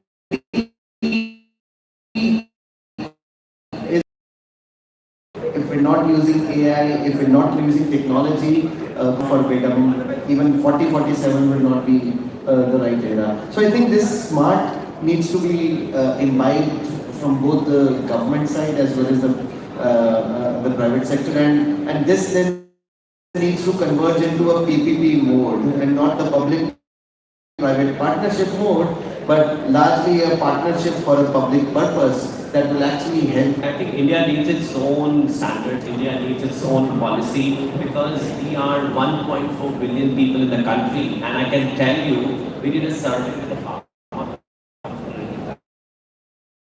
and we actually have not even had their disparate in their lifetime.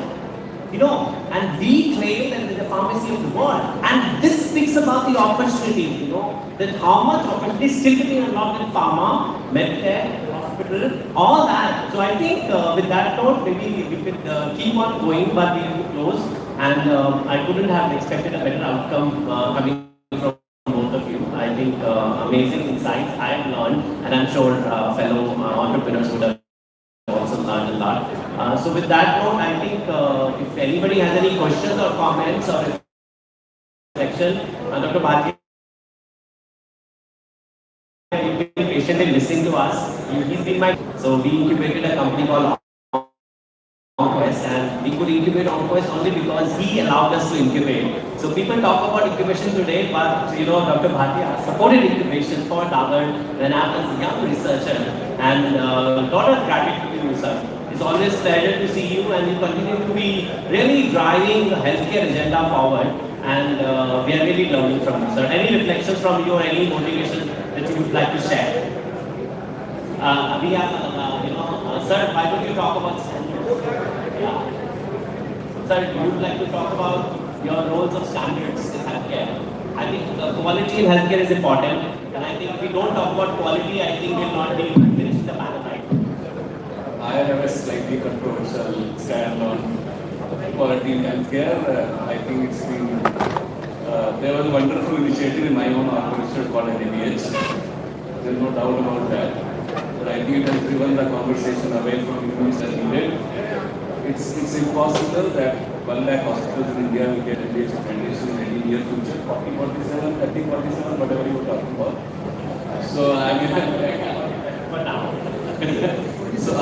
an advocate of minimum standards being notified under Clinical Establishment Act and being enforced first before we go on to claiming anything else as far as healthcare services are concerned.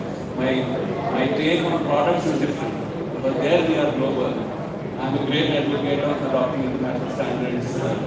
He's aware of that. But on the services side, I'm sorry, the conversation is too much on accreditation at the expense of mass healthcare, which will not be accredited in the near future.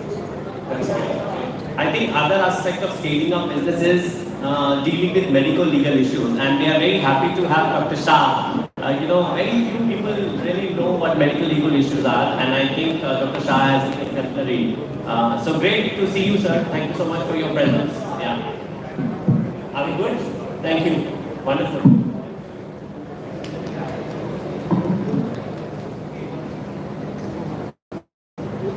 Thank you, panel, for the insightful session. May I now request Dr. Y.P. Bhatia and Dr. Rajesh C. Shah to facilitate the panel.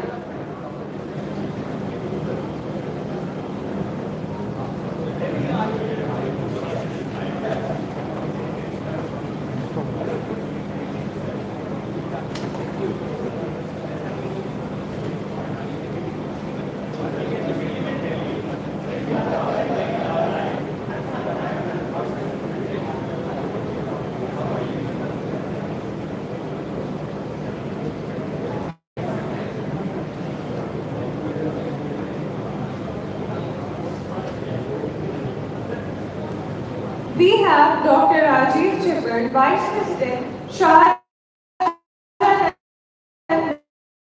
Technology.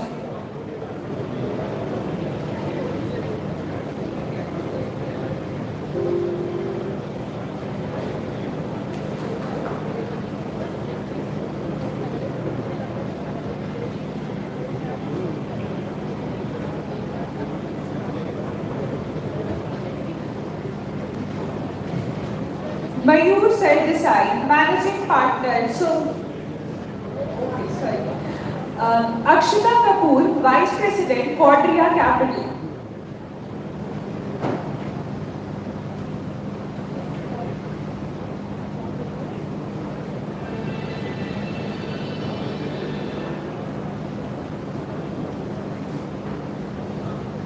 Dr. Vishal Gandhi, Founder and CEO, Byrex Venture Advisors.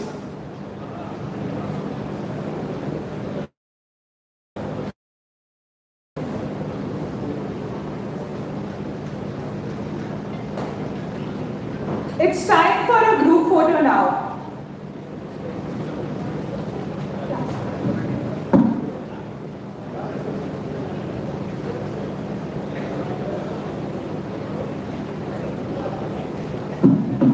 I request everyone to be seated, please.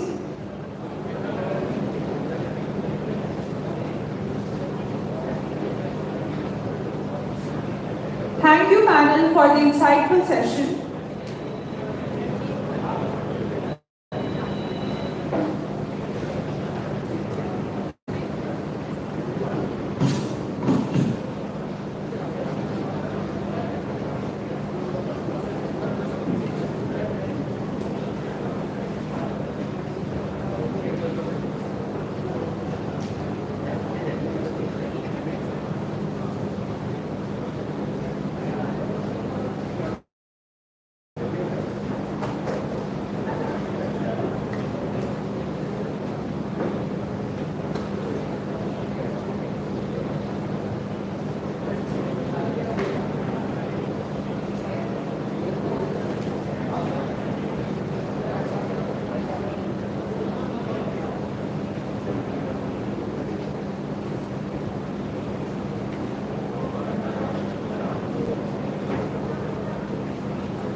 Let's now welcome Mr. Nilesh Shinde, Group Chief Technical Officer and Head Projects, Jupiter Hospital, for a solo presentation on high-tech green sustainable patient-centric infrastructure.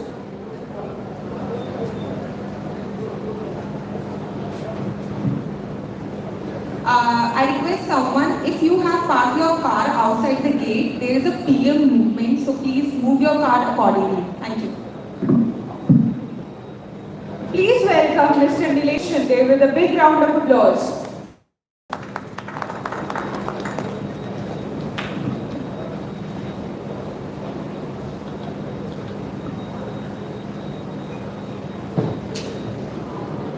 Hello, good afternoon. So, I'm going to talk about high-tech, green, sustainable, patient-centric infrastructure. And here I'm going to take case study of my own hospital, Jupiter Hospital. I'm the founder member of Jupiter Hospital. And we are having 3 hospitals currently in Thane, Pune and Indore. And we are coming up with 3 more hospitals in the next 3 years. So, with our own experience, because you know that sustainability word itself was, everything was due for us 5 years back. But now this has become very important, sustainability, green hospital concept. So I'm going to tell you how it has happened in our hospital, so you will get an idea. So what is sustainability? Sustainability in hospital refers to the practices that aim to reduce environmental or climate impact. Whatever has happened yesterday in maybe Delhi is also climate change issues, and then the hospital has to be ready to face all these issues, not only clinical, but these issues are very, very important that we need to take care, then improve operational efficiency, promote health wealth of the patient and our own staff, because if you don't take up your own staff, then always a question mark when we say about the sustainability. So, and community while maintaining the high standard of care. So moving ahead, these are the environmental sustainable, operational sustainable, clinical and social sustainability. Now, moving ahead, environmental sustainability.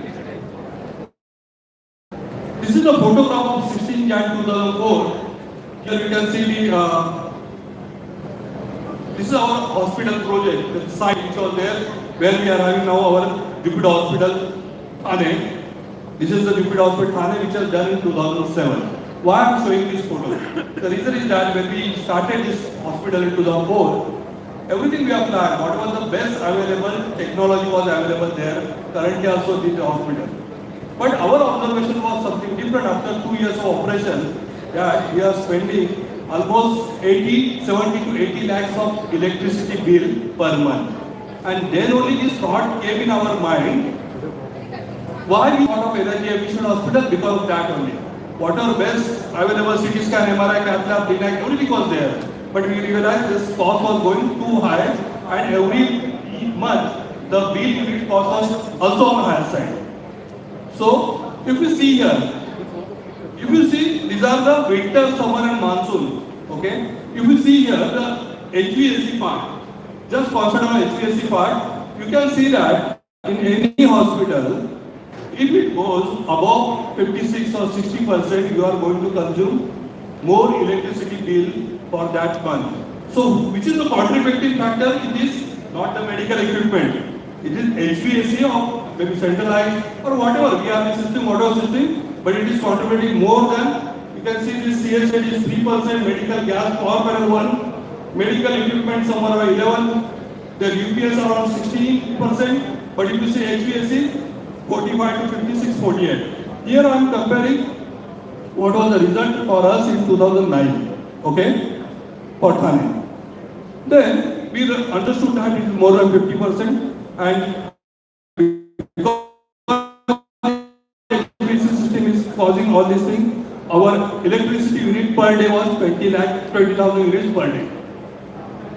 So our journey began that we thought that henceforth whenever we build our hospital, along with all these medical equipments, technology, we need to also take into consideration how we are going to make energy efficient hospital.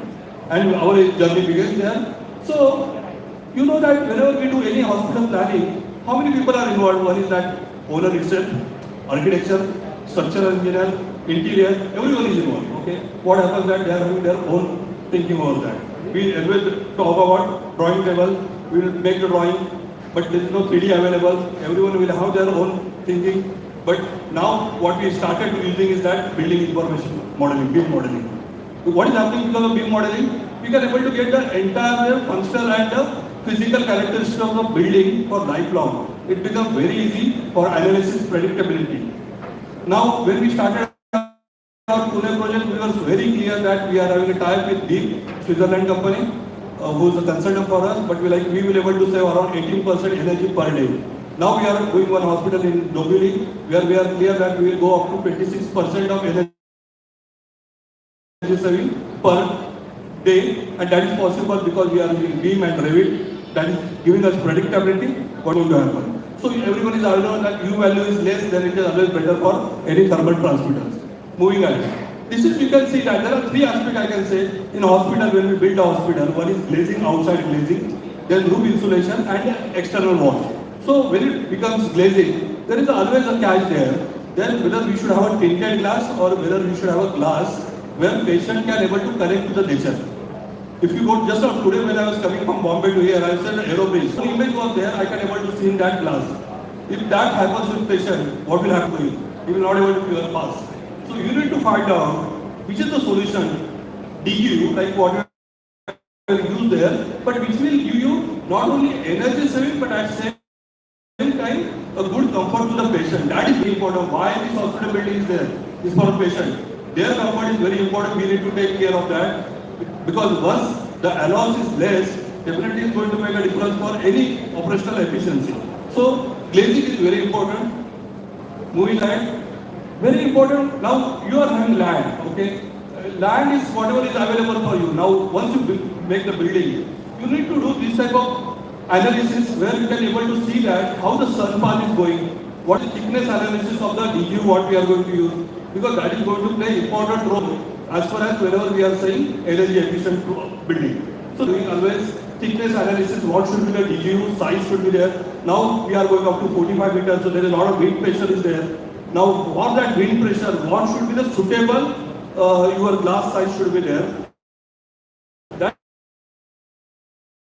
you need to predict, and it's not only for the patient comfort, for your building. If you do the proper project planning there, then operation will be always better to do energy efficiency and sustainability. So this is what the sun path now you can do in summer season, winter season. This is what will happen in solar radiation north. These are what will happen in interference. And by that time you also can able to see that acoustic. Because this DGU also makes difference. You can see that outside 80 dB, by proper acoustic it has come to 42 dB. So you need to look into that aspect also, UV radiation. So this is, I can say, for glazing, whenever you are going to select, then you can see this type of 3D views before you select something, how it will look like from outside and inside.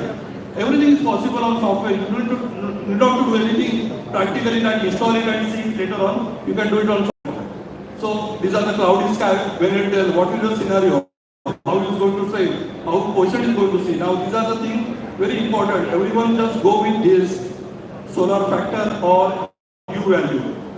Now we get U value is 2.8 and U value is 1.5. Everyone will tend to go for U value 1.5 because that is going to go more energy efficiency. But at the same time, the problem which I told you, the patient is going to see himself only that glass and he is not going to cure.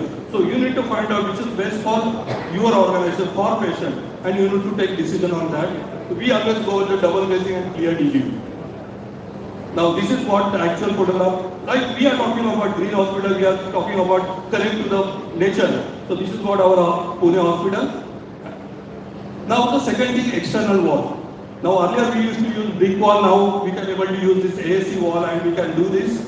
And by doing AAC block, we can able to save a lot of energy which is going to come inside the building.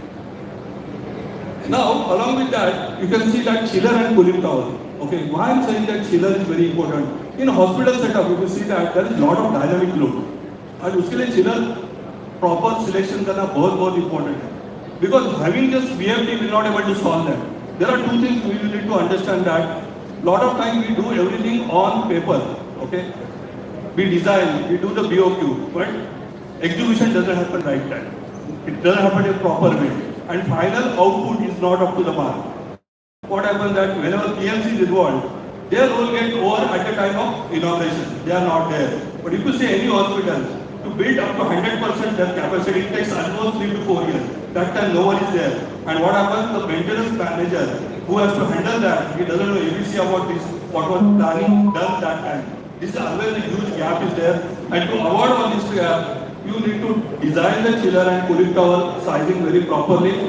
Pre-cooling wherever it is possible.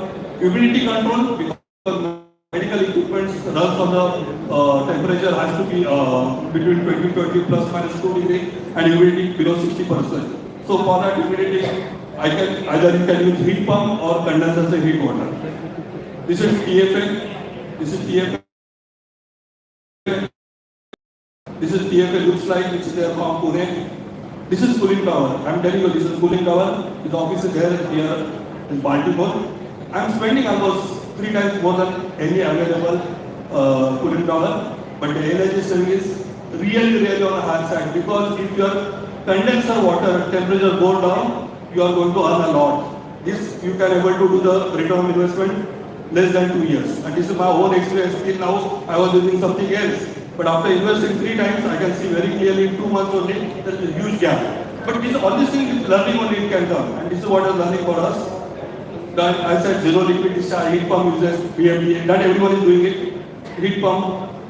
Now monitoring is important, because what happens that this is my, when we did Pune project, we do that lot of monitoring, because that is, as I mentioned, if I am doing cooling water temperature, what is meaning of that? If condenser water temperature goes down, here you can see that 27-28% against 21-24. You can see that 1, 4, 3, 4, so 200 units per day.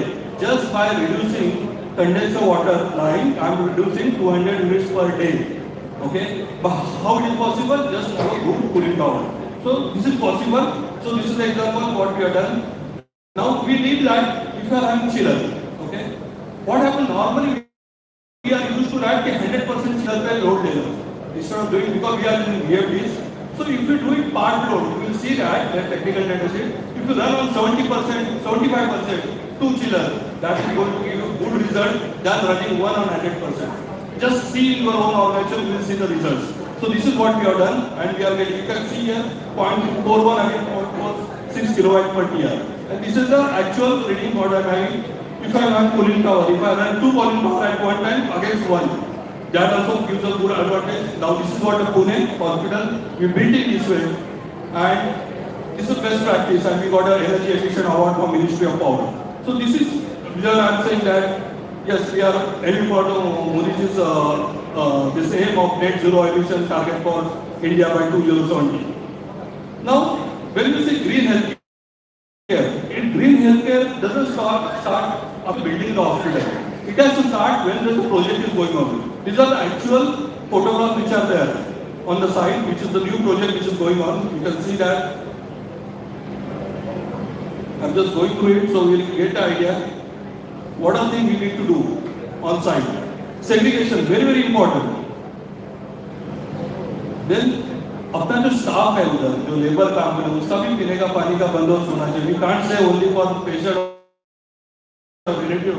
We need to take care of that because in green hospital and sustainability for them. This is the actual ambulance has to be there. First aid facility has to be there on site. Restrictions are there.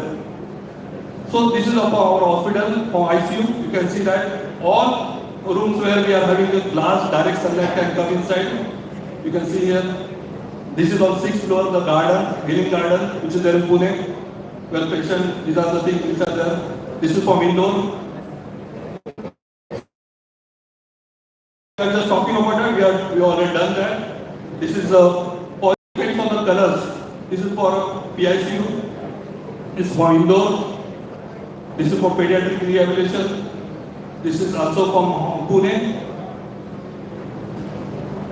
Green facilities there where patient can go there. From room attached to the garden.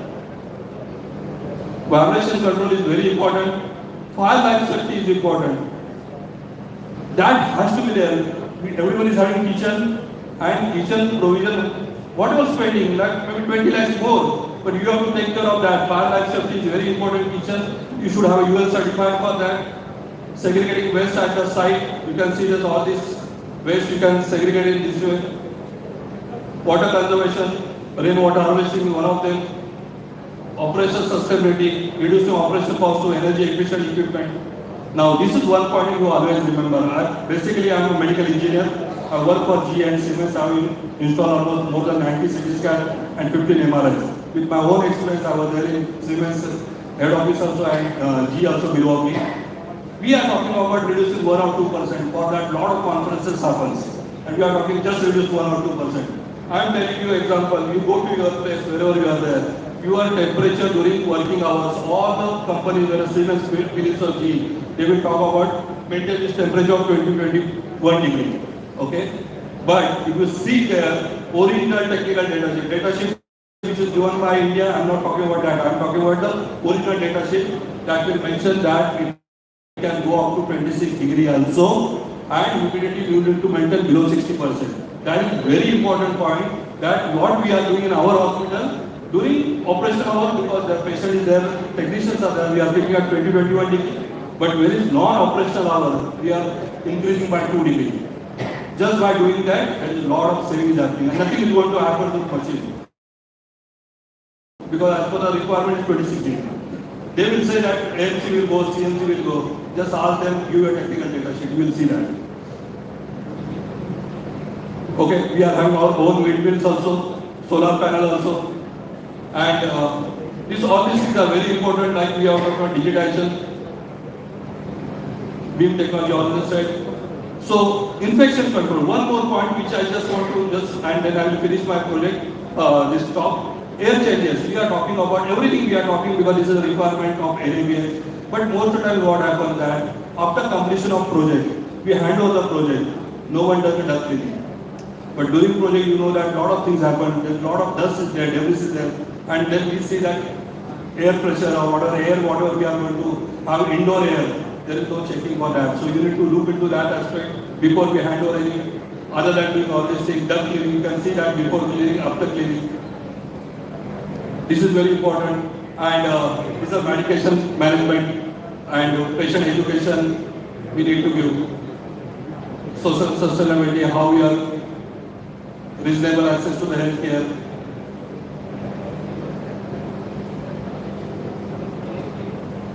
Okay, so I'm running short of time, so our journey continues, and this is the new project is going to come in Dombivli 2026, same greenery. And thanks a lot for giving this opportunity. I suppose if you are having any query, we can connect maybe after that, because there is a session there. Thanks a lot once again. Thank you, sir. Now I may request Dr. Vaidhi Bhatia to facilitate the panel.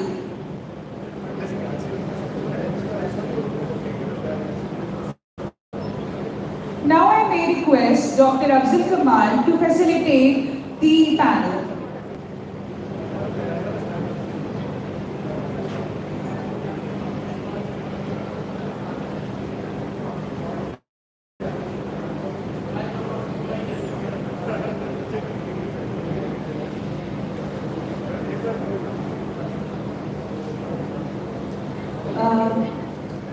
May I request Mr. Amrit Raj to join Mr. Afzal Kamal to facilitate the panel.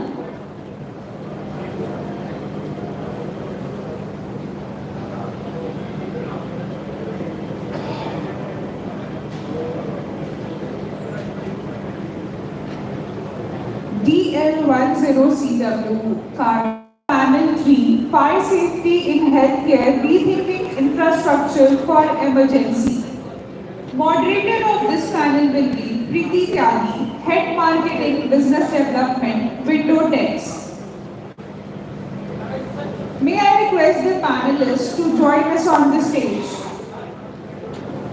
Atul Garg, Director, Delhi Fire Safety, Prashant Lorkar, Fire Advisor, Ministry of Home Affairs. R.C. Sharma, former Chief Advisor, Government of National Capital Territory of Delhi. Shubhagi Khandelwal, Director, Business Development, Window Techs.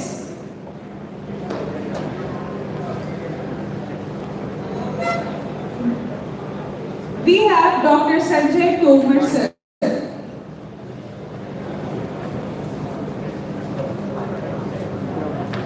Please give them a big round of applause, everyone.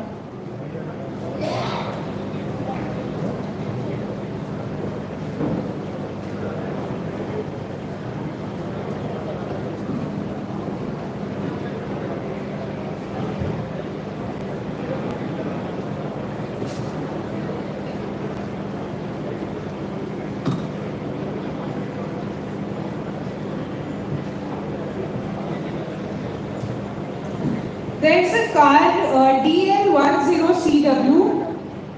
Anyone here? DL10CW 6067. DL8CBC 3767.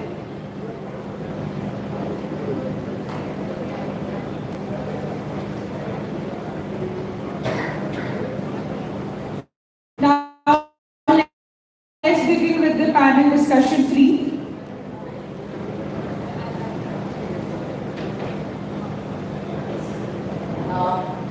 Hello everyone, I am Preeti Tyagi and thank you Akshay ji for organizing such an informative and wonderful conference.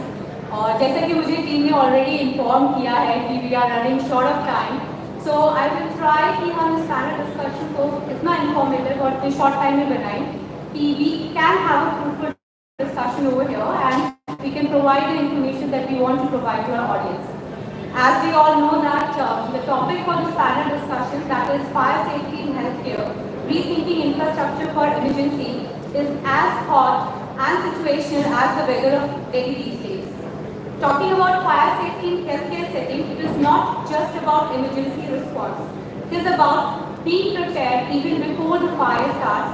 It is about building resilience from ground zero up. Now when we talk about hospital and healthcare infrastructure, basically people focus on sprinklers and fire alarms, but the need of the hour is to go beyond that. We have to think about such kind of infrastructures that can help in containing fire, protect patients and buy time. And this is where passive fire protection system plays a crucial role. So in today's panel discussion, we will try to bring out the design innovations and regulatory compliances that can help us in making hospitals fire resilient, not by chance, but by design. So I have this esteemed panel with me, and I would like to introduce my panel. I have Mr. Sanjay Tomar, Deputy Chief, Delhi Fire Services. Then Mr. Prashad Tomkar, Fire Advisor, DGFS, CDHG, NHA, sorry if I am wrong with the designation. Mr. R.C. Sharma, former Director, Delhi Fire Services, and Ms. Shubhani Khandelwal, Director, Business Development. So I will start with Tomar sir. Tomar sir, based on your experience, what are the most common design flaws or oversights in hospital infrastructures that are leading to major fires? Good morning, everybody. The first and foremost causes of death in any building is due to the spread of smoke. We have seen many fires across India in which many people died. Like in 2011, we have got Amri Hospital fire in Kolkata where 95 people died, and those 95 included the hospital staff as well. And then again in Bhubaneswar, in some hospital, 20 people died. And in Delhi, fortunately, we didn't have any large number of deaths in case of hospital, except one where 9 infants died because of burning in a baby care center. So these number tells us that in case of Amri Hospital, Kolkata, fire started in the basement, and most of the people died where there was no fire actually.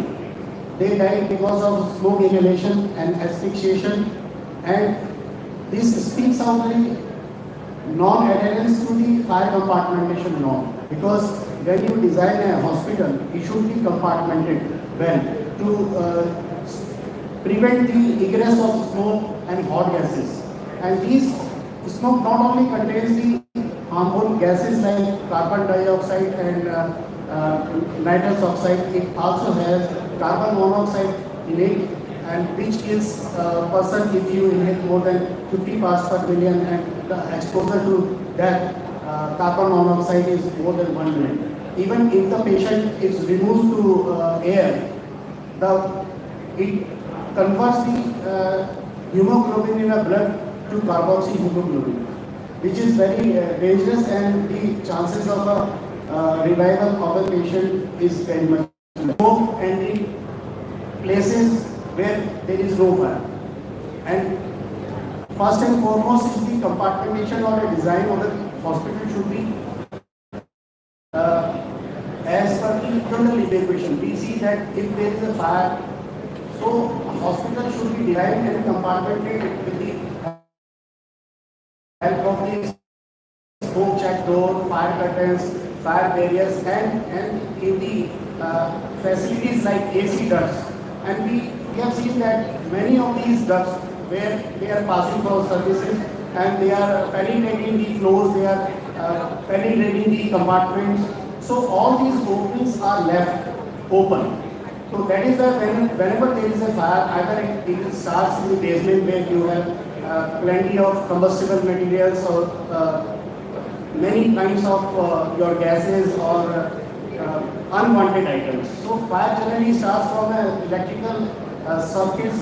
We have come across from the various studies. It has been established that in most of the fires, the cause of fire is more than 60% to 70% cases. It is due to electricity. Either it should be, it will be electric short circuit or overloading or improper use of heating equipments. So you have to be very careful while designing, not only in designing but after running. You have to plug in all these shafts, vertical or horizontal. You have to see that the fire compartmentation of your hospital is perfect. That is the one way of preserving life. And you can shift from one zone to the other on the same floor because there will be patient who will be having the, what do you call that, all these facilities like life support system along with them. So you have to plan very carefully and over a period of time when hospital gets running and these openings are not being sealed properly, then if there is a fire, it is going to spread to whole of the building and cause trouble. This we have seen in many incidents. And not only in the recent cases, we have seen that in Delhi, there is the chances of fire occurring outside are getting into the hospital through these combustible advertisement boards, banners, because there is no law at present which prevents the use of the material that we are using. We have to be sure that all the types of construction material or the interior designing which we are doing in the hospital should be non-combustible material, which should not spread the fire in case if a fire occurs, and we should be able to restrict the fire in the place of its origin. That is very important.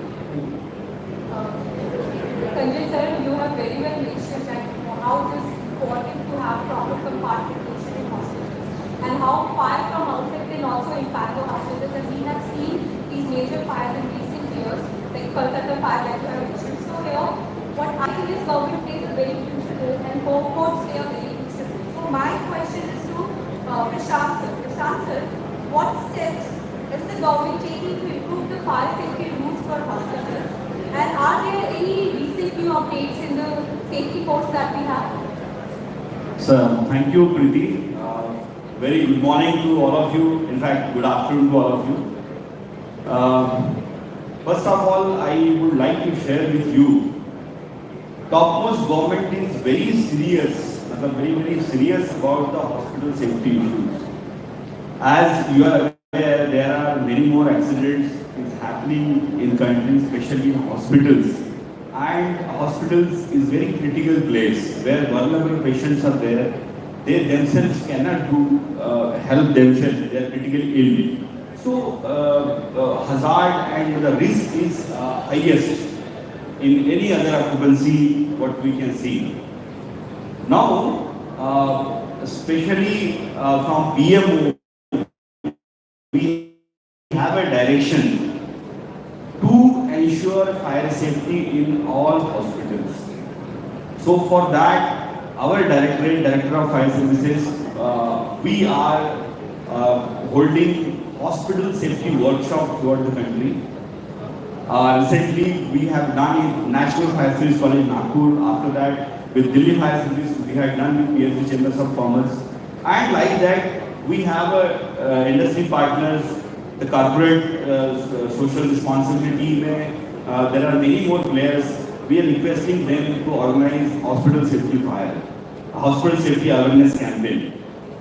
Now, with Ministry of Health and Family Welfare, we are also organizing workshops. Recently, we had been organizing a workshop which 20,000 doctors has been attended. Dr. Tomar was also there, one of the speakers was also there. And all the hospitals, government hospitals, they are been virtually एक seminar हमने किया है. उसके बाद में we have guided Ministry of Health and Family Welfare में उनको एक डॉक्यूमेंट हमने बना के दिया है, which the Secretary Ministry of Health and Family Welfare shared with all the hospitals in the country, where micro detailing of how hospital safety can be taken further is being elaborated. Apart from that, recently an international Dr. Ambedkar International Center में एक हमने senior hospital management का एक course किया है. We are repeatedly doing such training courses as National Fire Science College. Now what we are expecting, these are the policy level decisions and we are doing it from the top. Now what actually government wanted from people, the hospital healthcare facility people, how they can be roping in this all entire efforts. So I just wanted to share one example which I worked in that has been with DRDO then, and we have created there are number of hospitals we have created in country, a number of hospitals like Delhi, Rishikesh, Ahmedabad, Surat, then Varanasi, Guwahati, many places we created, and those are all were makeshift hospitals. We have created a 1,000-bed hospital facility near Dwarka. You might have seen that. And around 6,500 patients were treated there, and not a single fire accident happened. And to your surprise, somebody might have said because 1,000-bedded hospital, where 500 bed was the ICU bed, because you know in Delhi that 2020 first phase, second phase में आपको hospital में patient के लिए bed ही मिलता था. It was very pretty, pretty in that sense. So, but the point I wanted to bring to you कि इतने बड़े हॉस्पिटल होने के बावजूद वहाँ पे एक भी ऐसी घटना नहीं हुई जो कि रिपोर्टेड फायर एक्सीडेंट है. Whereas you can see there are many more. Dr. R.C. Sharma is the right person who can share. He has many more literature with him and an expert person in our country who has a vast study on this topic. तो छोटे hospitals में बहुत accidents हुए हैं. He has videos. I hope he would able to share with you. तो ऐसी घटना हुई पर क्यों नहीं हुआ? हमें इसको समझना चाहिए कि हमारा जो हॉस्पिटल सेफ्टी में, फायर सेफ्टी में सबसे पहली बात हमें जानना जरूरी है. We need to understand. And तो हमने 2-3 सुझाव बेसिकली दिए हैं, because there are not many things that can I share with you because the limited time I will sum up my this answer with this question. तो इसको एक हमने कहा है इंटरनल ऑडिट का एक प्रोविजन होना चाहिए हर हॉस्पिटल में, जिसमें कि उसी के हॉस्पिटल के लोग हैं जो एक चेकलिस्ट फायर सर्विस के साथ आप साझा कर सकते हैं. एक चेकलिस्ट हमने शेयर की है ministry of housing and family welfare में, हमने एक चेकलिस्ट बना के दी है. They have shared it with all the hospitals. वो checklist is anybody can see that and he can work on those things. एक इंटरनल जो आपका ऑडिट होना चाहिए every month, every quarterly it has to be there. There should be a team, internal team which they can discuss quarterly issues fire safety के discuss होने चाहिए. And whatever the observations, serious observations that has to be reported to your top management. Like that, there should be external audit as per the periodicity, as per the bylaws of the state. 3 साल में, 5 साल में, and you should volunteer by yourself. कि इसमें क्या कमी है? जैसे हमारा health checkup हम करते हैं, it is mandatory in government कि after certain time you have to check your health. तो उसी तरह से ये चीजें प्रोएक्टिव होकर हमें करना चाहिए. और मैं सोचता हूँ 100% अगर ये 2 ही चीजें अगर आपने कर दी तो there will be the 0 fire accidents. जैसे MRI की बात की, 89 कैजुअलिटीज वहां पे हुए हैं. These are all because of not वहाँ पे कोई फायर फाइटिंग इक्विपमेंट नहीं थे, सब कुछ थे। इनफैक्ट वाइस वर्सा, मैं ये आपको मेकशिफ्ट अरेंजमेंट का हॉस्पिटल हमने जितने बनाए थे उसमें कैन यू इमेजिन कितना हमने खर्चा किया था फायर सेफ्टी का?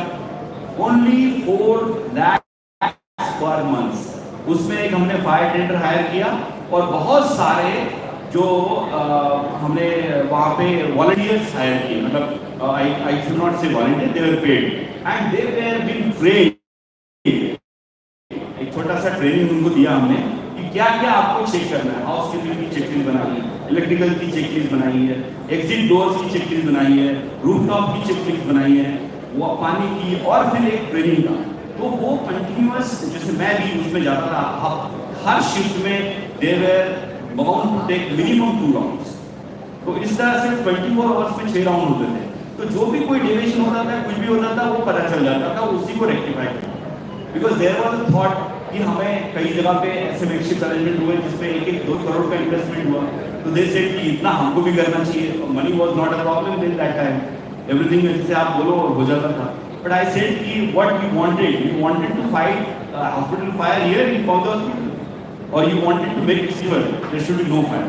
तो answer was definitely there should be no fire. तो हमने इसमें प्रिवेंटिव मेजर्स पे जोर दिया। हमने प्रिवेंटिव मेजर्स पे जोर दिया, लोगों की अवेयरनेस बढ़ाई, हर जगह पे 10-10 मिनट की ट्रेनिंग करें। You are not required to have a full day workshop because doctors, you are all aware how busy they are. They don't have time for their kids also. मतलब very sad part of it. But this is a fact. तो हमने 10-10 minute की capsule courses बनाए हैं, जाके फटाक से उनको 10 मिनट में चीजें ब्रीफ कर दिया। तो इस तरह से हमने लोगों की अवेयरनेस बढ़ाई, लोगों को रिस्पॉन्सिबल बनाए कि यू आर रिस्पॉन्सिबल, क्या करना है। ये अगर आप अपने हॉस्पिटल में जहां भी आप करते हैं, तो आई विल गारंटी यू कि there will be no accident in hospital. Thank you. Thank you, Prashant sir. You have beautifully explained how government is taking all the initiatives to make people aware about and how we can, make the hospital safer here. From R.C. Sharma sir, I would like to know how hospital fire safety has improved over the years and what still we need to do. Good afternoon, everyone. Well, I'd like to share only my experiences, whatever I have seen during my long service in the operational department, including 23 years in Delhi Fire Service. I happen to be heading the Bharat Fire Cinema incident, where we tried to rescue a lot of people, 100 plus 59 of them succumbed to the smoke inhalation. And we talk about the energy saving, sustainability, everything, but we are not really looking into the factors which can really do something for the fire safety as well. HVAC is one of the important factors in the hospital industry, and we are talking about infection spread to control that. That is the main idea probably criteria. But if we club the, in case of fire, there is going to be smoke, and then we need a smoke venting. If we can club these things together and we can make the same ductings, and probably we have to make certain arrangements in the ABHUs, diverting the airflow and all that, maybe reversing the direction of the fan, whatever it will be, can be done in many ways. So we are not exploring the use of that particular thing for the dual purpose, and probably that can be more effective. In fact, I see physically in many hospitals also, we are not really looking or taking care of the smoke venting in case of fire. And Mr. Sanjay Thakur mentioned, 95% of people, so many people might have died.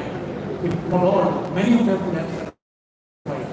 Because this smoke did not go out, the system was there in the cinema hall inside us. Fire was outside the cinema hall and at the street floor, but the people died on the upper floor. So reason again is smoke ventilation, smoke management, whatever you call it. They get out of that 80 seconds is the fire incident. So something, I think you can just see that. But only thing is preventing the fires. Are we doing enough for that?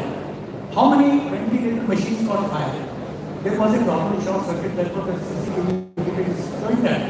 Why the thing did not trip? MCB, we are talking about electrical safety. Why every such equipment is not having an independent MCB? If you have got 5 machines and 5 years MCB there, it's not going to work. So now that is another area we are not serious about that particular thing. evacuation plan, again last thing because the time is constrained. See, hospital evacuation is not possible. It is not really possible. You can see that again CCTV footage in 3 minutes. How much effort is required to shift the patients who are immobile or who may be on life-saving systems. We cannot evacuate a hospital. So when it comes to only that you have certain built-in facilities in a hospital, you shift them from that particular room which is involved in fire to the other side of the hospital, which is comparatively safe. So now this is something has to be built into a hospital. They are trying to implement everything, but new buildings we are doing it, but old buildings I tell you, I've been to many hospitals in Delhi and I go for my maybe somebody's treatment or check-up, this thing. The hospitals, private hospitals which are in the government panel, and I find that things are very, very bad, extremely bad. Something goes wrong. I don't mean the same we can say.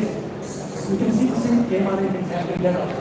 But things, so nothing happens, we are not happy. So we are not really doing much. We are not doing, whatever research R&D is happening. It is there in the different pockets. It is not being discussed at the right level.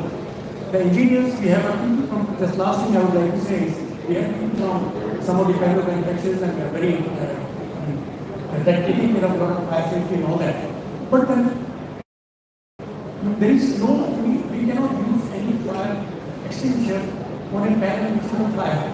Because we cannot, the extinguisher cannot go and say, how it is going to be useful to us? No, not at all. So there are many things which we have to just relook those things and probably building safety and everything has to be a part of it. Thank you very much. Thank you, Asi sir. You have very well mentioned that evacuation in hospitals is the toughest task. So just preparedness, that is before fire, that can actually help hospitals. And also government is playing a very crucial role in making people aware. Now I have a question from Shubhangi. She is Director of Operation Windotex and Windotex is into passive fire protection system. So Shubhangi, as a solution provider, what is your observation when you go to the hospitals? How much healthcare system and healthcare people are aware of these solutions and what kind of laws are there? Hello. Yeah. Thank you so much for your question, Preeti. Hi, good afternoon everyone. I'm Shubhangi Gilwar. I'm the Director of Business Development at Medgate. Thank you so much for this platform and I'm very glad that we are talking here and Sir rightly, Mr. Sharma right now explained to all of us the importance of evacuation. Even Thomas sir was explaining to us that it is extremely important that passive fire regulations are followed and Prashant sir told us that it is possible if executed and planned correctly. Adding on to this, I think currently in hospitals people are not really focusing on passive fire solutions. Active fire where fire hydrants, sprinkler systems, etc. They are being used, but for passive fire where fire curtains and fire doors should be used and to be up to the regulation are not being used. And many a times because of currently the small legislation gap that is there in terms of the standards and awareness between people in the purchase departments in hospitals and also like fire check consultants there, there's a problem as the right product is not being used. Even if there is the space to use the product, the right product is not being used. People are not paying attention to the certifications and they are only trying to look for cheap solutions which will help them get fire agencies and not actually make sure that the systems are operating nicely in the hospital system. They are integrated with the ITMS solutions that are there to make sure that there is a complete proper evacuation plan in place. What fire curtains and fire doors are supposed to do is, they are supposed to help us make this evacuation plan streamlined. The current problem is that when a fire is going to happen, no one is going to actually take a fire extinguisher and extinguish that fire. Everyone in that system, especially patients, will try and find a way to escape that place. The only way that escape can be done correctly is if there are illuminated signage. When the fire curtain is deployed or the fire door is there, they know how to use that product and there are regular drills happening of the product. Not just that, all the purchase people and consultants should make sure that they are only using and thriving brands that have the certifications which prove their credentials, that their product is suitable for such spaces and where and how it should be used. All of these things, once they all come in play, where we are filling the legislation gap, where we are filling the awareness gap, where we are filling the gap for a good product in the market, is only when our hospitals will be completely safe and patients would be evacuated without such like disasters happening where 95 people are dying, sir said, and little children in like PICUs are facing all of these problems, and you should make sure that we are doing this in exactly this way. Shubhagi has clear mentioned that there is some gap because of that, hospital safety when it comes to fire, it becomes difficult. So, especially when it comes to passive fire protection. So, my last question to all the panelists all together is, how can hospital fire and companies like Indotech can work together?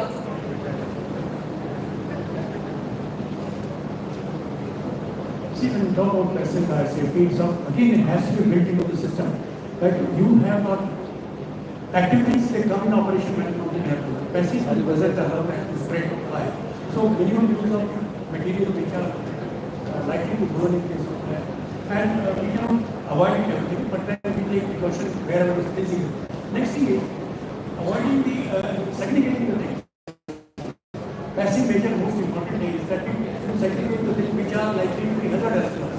Like in the park, because the transformer was within the center of your state parking, then probably that created the problem because on the side of the wall, opening outside, nothing will happen to the cinema hall. Now placing things which are hazardous in such an area and segregate them. You go to the ward, so you have to plan your things. I mean, this is a part of the practice being followed. But when we see from the fire safety angle, it becomes more relevant. So things are to be planned in a manner that if there is a need to evacuate, how much that requirement will be there? Do we have enough resources there?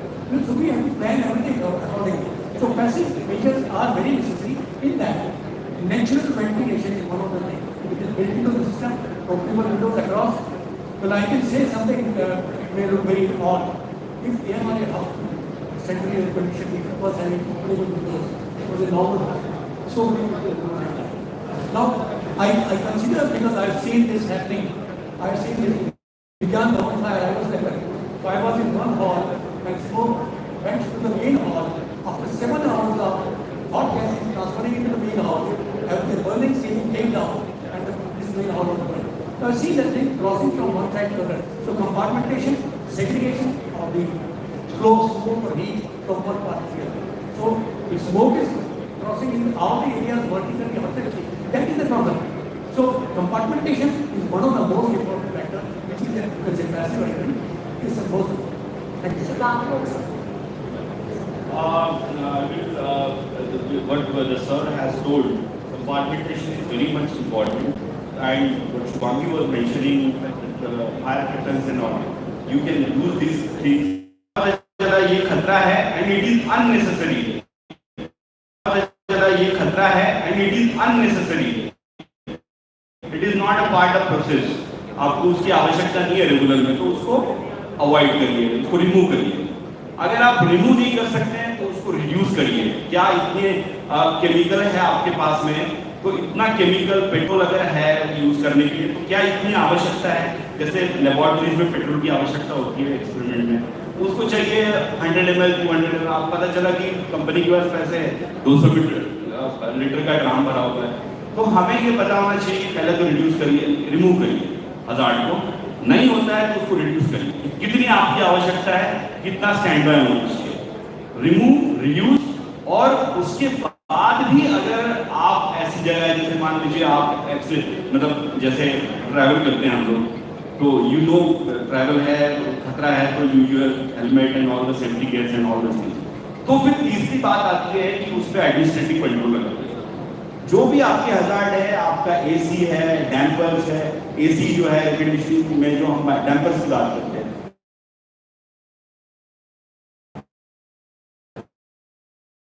जैसे हमारा close हो जाता है और उसको travel नहीं करता। विज्ञान भवन में बात की है, डैम्पर अगर ठीक काम करता तो वो क्लोज हो जाता है और हॉट एयर जो है सर्कुलेट नहीं होगी। तो ये जो चीज़ें हैं, जो विंडो होती वहाँ पे, विंडो वहाँ पे फसाड था MRI में, तो फसाड विंडो नहीं थी। तो ये चीज़ें क्या है, इस पर एडमिनिस्ट्रेटिव कंट्रोल नहीं है। लोग हैं, they should go and check all those refineries में जाओ, क्या नहीं है। बट कभी आपने सुना है वहाँ एक्सीडेंट नहीं होता? वहाँ एक्सीडेंट नहीं होता है, बिकॉज प्लांट डू चेक, ये BDCA साइकिल वो यूज करते हैं, record, remove, reduce, eliminate and then your उसके एडमिनिस्ट्रेटिव कंट्रोल। जैसे आपकी हेल्थ का भी आप मॉनिटर करते हैं, it is similar to your health. तो आप कैसे करते हैं, कुछ चीज़ें अगर आप eating junk food, you avoid it, reduce it, और कुछ एसेंशियल चीज़ें वो आप रखते हैं, फिर एडमिनिस्ट्रेटिव कंट्रोल करते हैं, आप हेल्थ चेकअप करते हैं। तो उससे आपको पता चलता है कि वेयर योर गाड़ी इज गोइंग। तो ये एक बात है। उसके बाद में आपको ये पता होना चाहिए कि आपके लोग कहाँ पे हैं, where people are at that risk पे कहाँ है, आपके विजिटर्स कितने आ रहे हैं, कौन कहाँ पे है, आइसोलेटेड एरिया में कोई है, टेरेस पे कोई, और हमें पता ही नहीं कि वो लोग टेरेस पे और गए। तो हमें पता होना चाहिए कि वहाँ पे भी लोग होते हैं। तो दैट एक इंसाइट चाहिए, एक आपकी प्रोसीजर में ये चीज़ें आनी चाहिए कि इस तरह की चीज़ें। देन जो है कि हम उसको सेफ्टी इंस्पेक्शन में, मतलब आप इन चीज़ों को रिकॉर्ड करिए, इसमें अगर कोई लैकुना मिलता है उसको इम्प्लीमेंट करिए, उसकी जो शॉर्टकमिंग्स हैं वो आपके टॉप मैनेजमेंट को बताइए, और टॉप मैनेजमेंट शुड इंश्योर कि they should invest some at least 10 minutes of 15 minutes of time within a quarter. 4 महीने में 10 मिनट कोई भी निकाल सकता है। तो इतना टाइम वो निकाले तो अपने आप ये सारे एक्सीडेंट्स जो है वो कम हो जाए।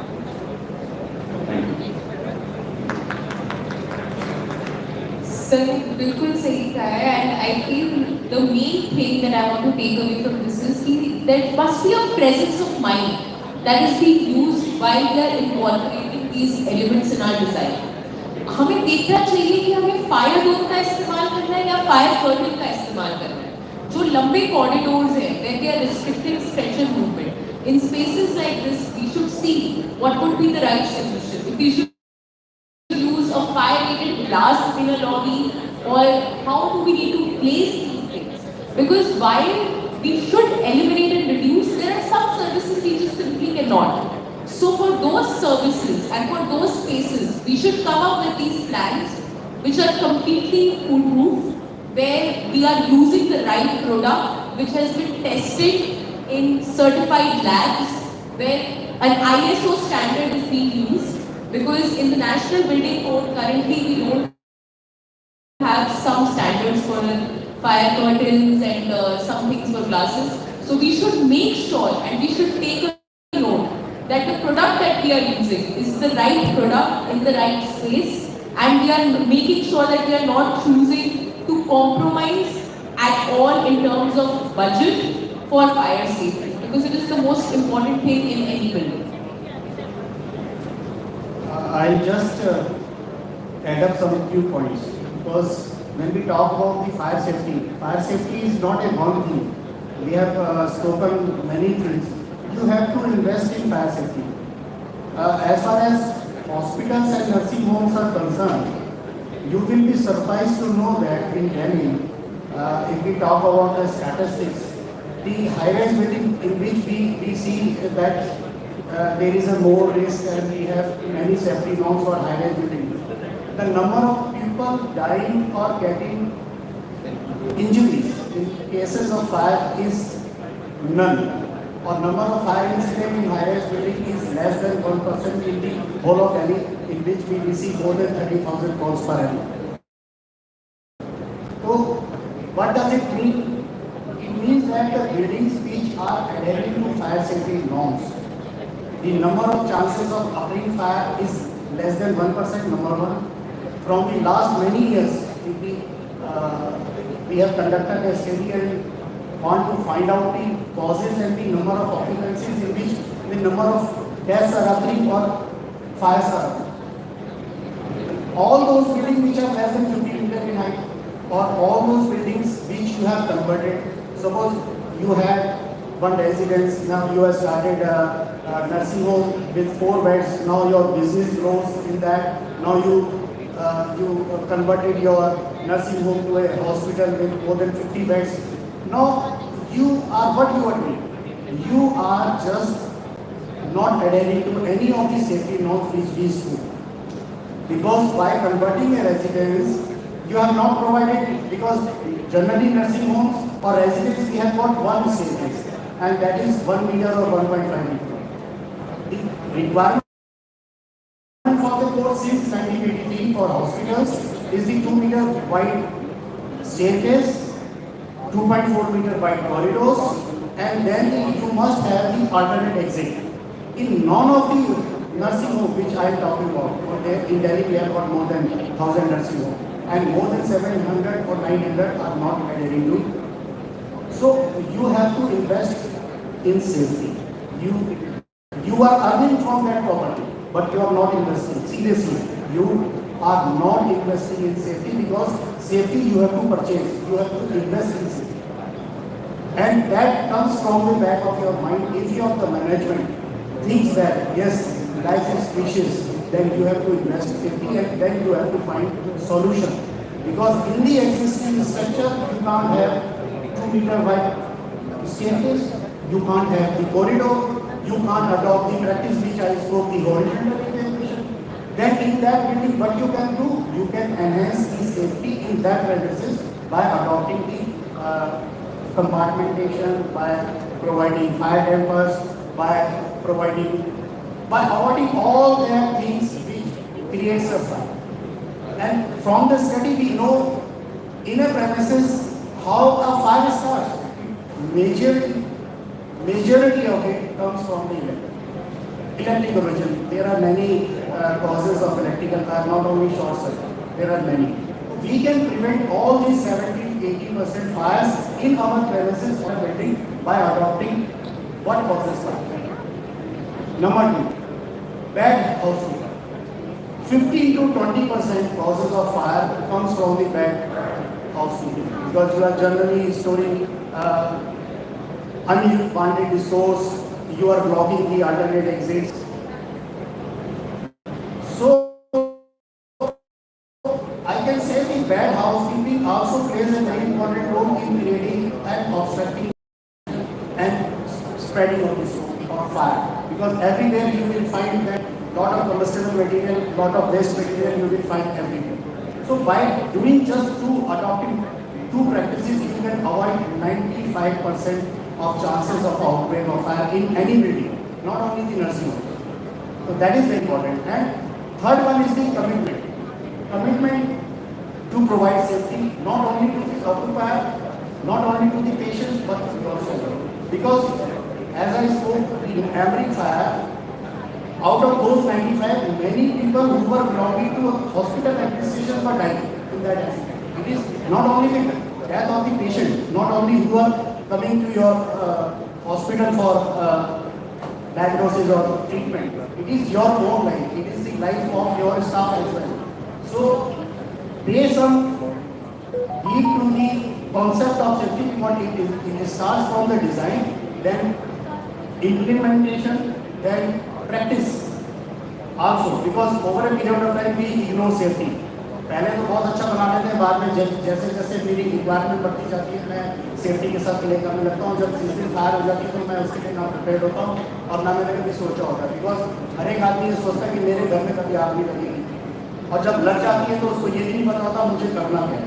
तो अगर ये दो चीज़ें आप ध्यान रखेंगे तो I think we can provide safety to all the occupant as well as the in any of the building. I'm not talking about the hospital, but safety आपको मेट्रो में भी चाहिए, सेफ्टी आपको ट्रैवल करते हुए CNG बस में भी चाहिए, सेफ्टी आपको ध्यान आपको हर जगह रखा है, because we are surrounded by hazards everywhere. It is not only the hospital, it is the building in which we are our time we spend more than 8 hours to 10 hours in a hospital building or an office or a residence में. तो हम रात को सोने के लिए जाते हैं, पूरा दिन तो हम ना कहीं ट्रैवल कर रहे होते हैं. बेसिक सिस्टम बताए थे डिजाइन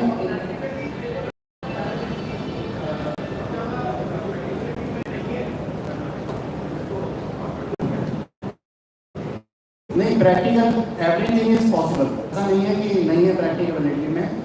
देखिए, मैंने आपको बताया कि जब आप हज़ार्ड बताते हैं, जैसा कि लोनकर साहब बता रहे थे कि हज़ार्ड के साथ में मैं रिस्क को कैसे कम कर सकता हूँ। पहली चीज़ तो इन्होंने बता दी सारी चीज़ों के बाद। दूसरा, आपको पता है अगर आप एक सीएनजी बस में ट्रैवल कर रहे हैं तो कोई बाहर का आदमी थोड़ी ना बताएगा कि यार सीएनजी बस में गैस लीक कर गई तो आप पहले रॉकेट के अंदर। I have seen CNG bus में लीक कर गई है, I was just passing out, अगर किसी ने वहाँ चिंगारी छोड़ दी तो सारे के सारे मरेंगे within a second and lot of cases has happened. वो आपको टाइम नहीं देगा। तो it is your duty to understand in which hazard I am exposed to and what I can do to avoid that risk of getting myself injured और exposing to that. I tend to agree with what you say. See, many times we try to do the drills as a show. We call fire brigade, they bring the fire tenders, the ladders, and they do rescue and all that. I don't agree with that. That's not at all relevant.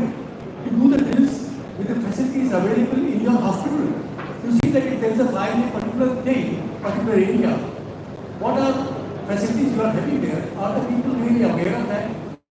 We are talking about drills or evacuation. Do you know how many people are there to be evacuated? How many people you need to do evacuation?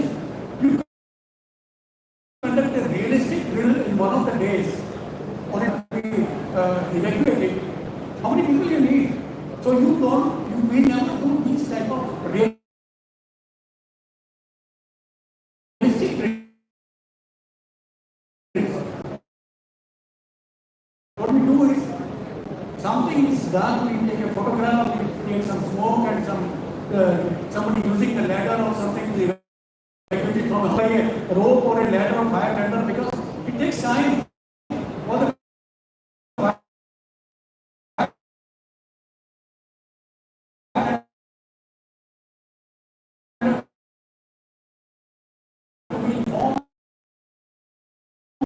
huge time consumption. So all these things can be depends upon the building design, what you have tried to create there. Natural ventilation is much better. A lot of energy. But fire, I mean 10 meters, we have a 1 square meter openable window. Well, that is not going to happen. Who is going to be there to open that? Do we expect somebody to be there and open? No, nobody is there. Then how you manage this? Same way you have to take a hospital for that purpose, and you have to think about hospital, what can happen. This is another. We are not going to be realistic. If you try to create a drill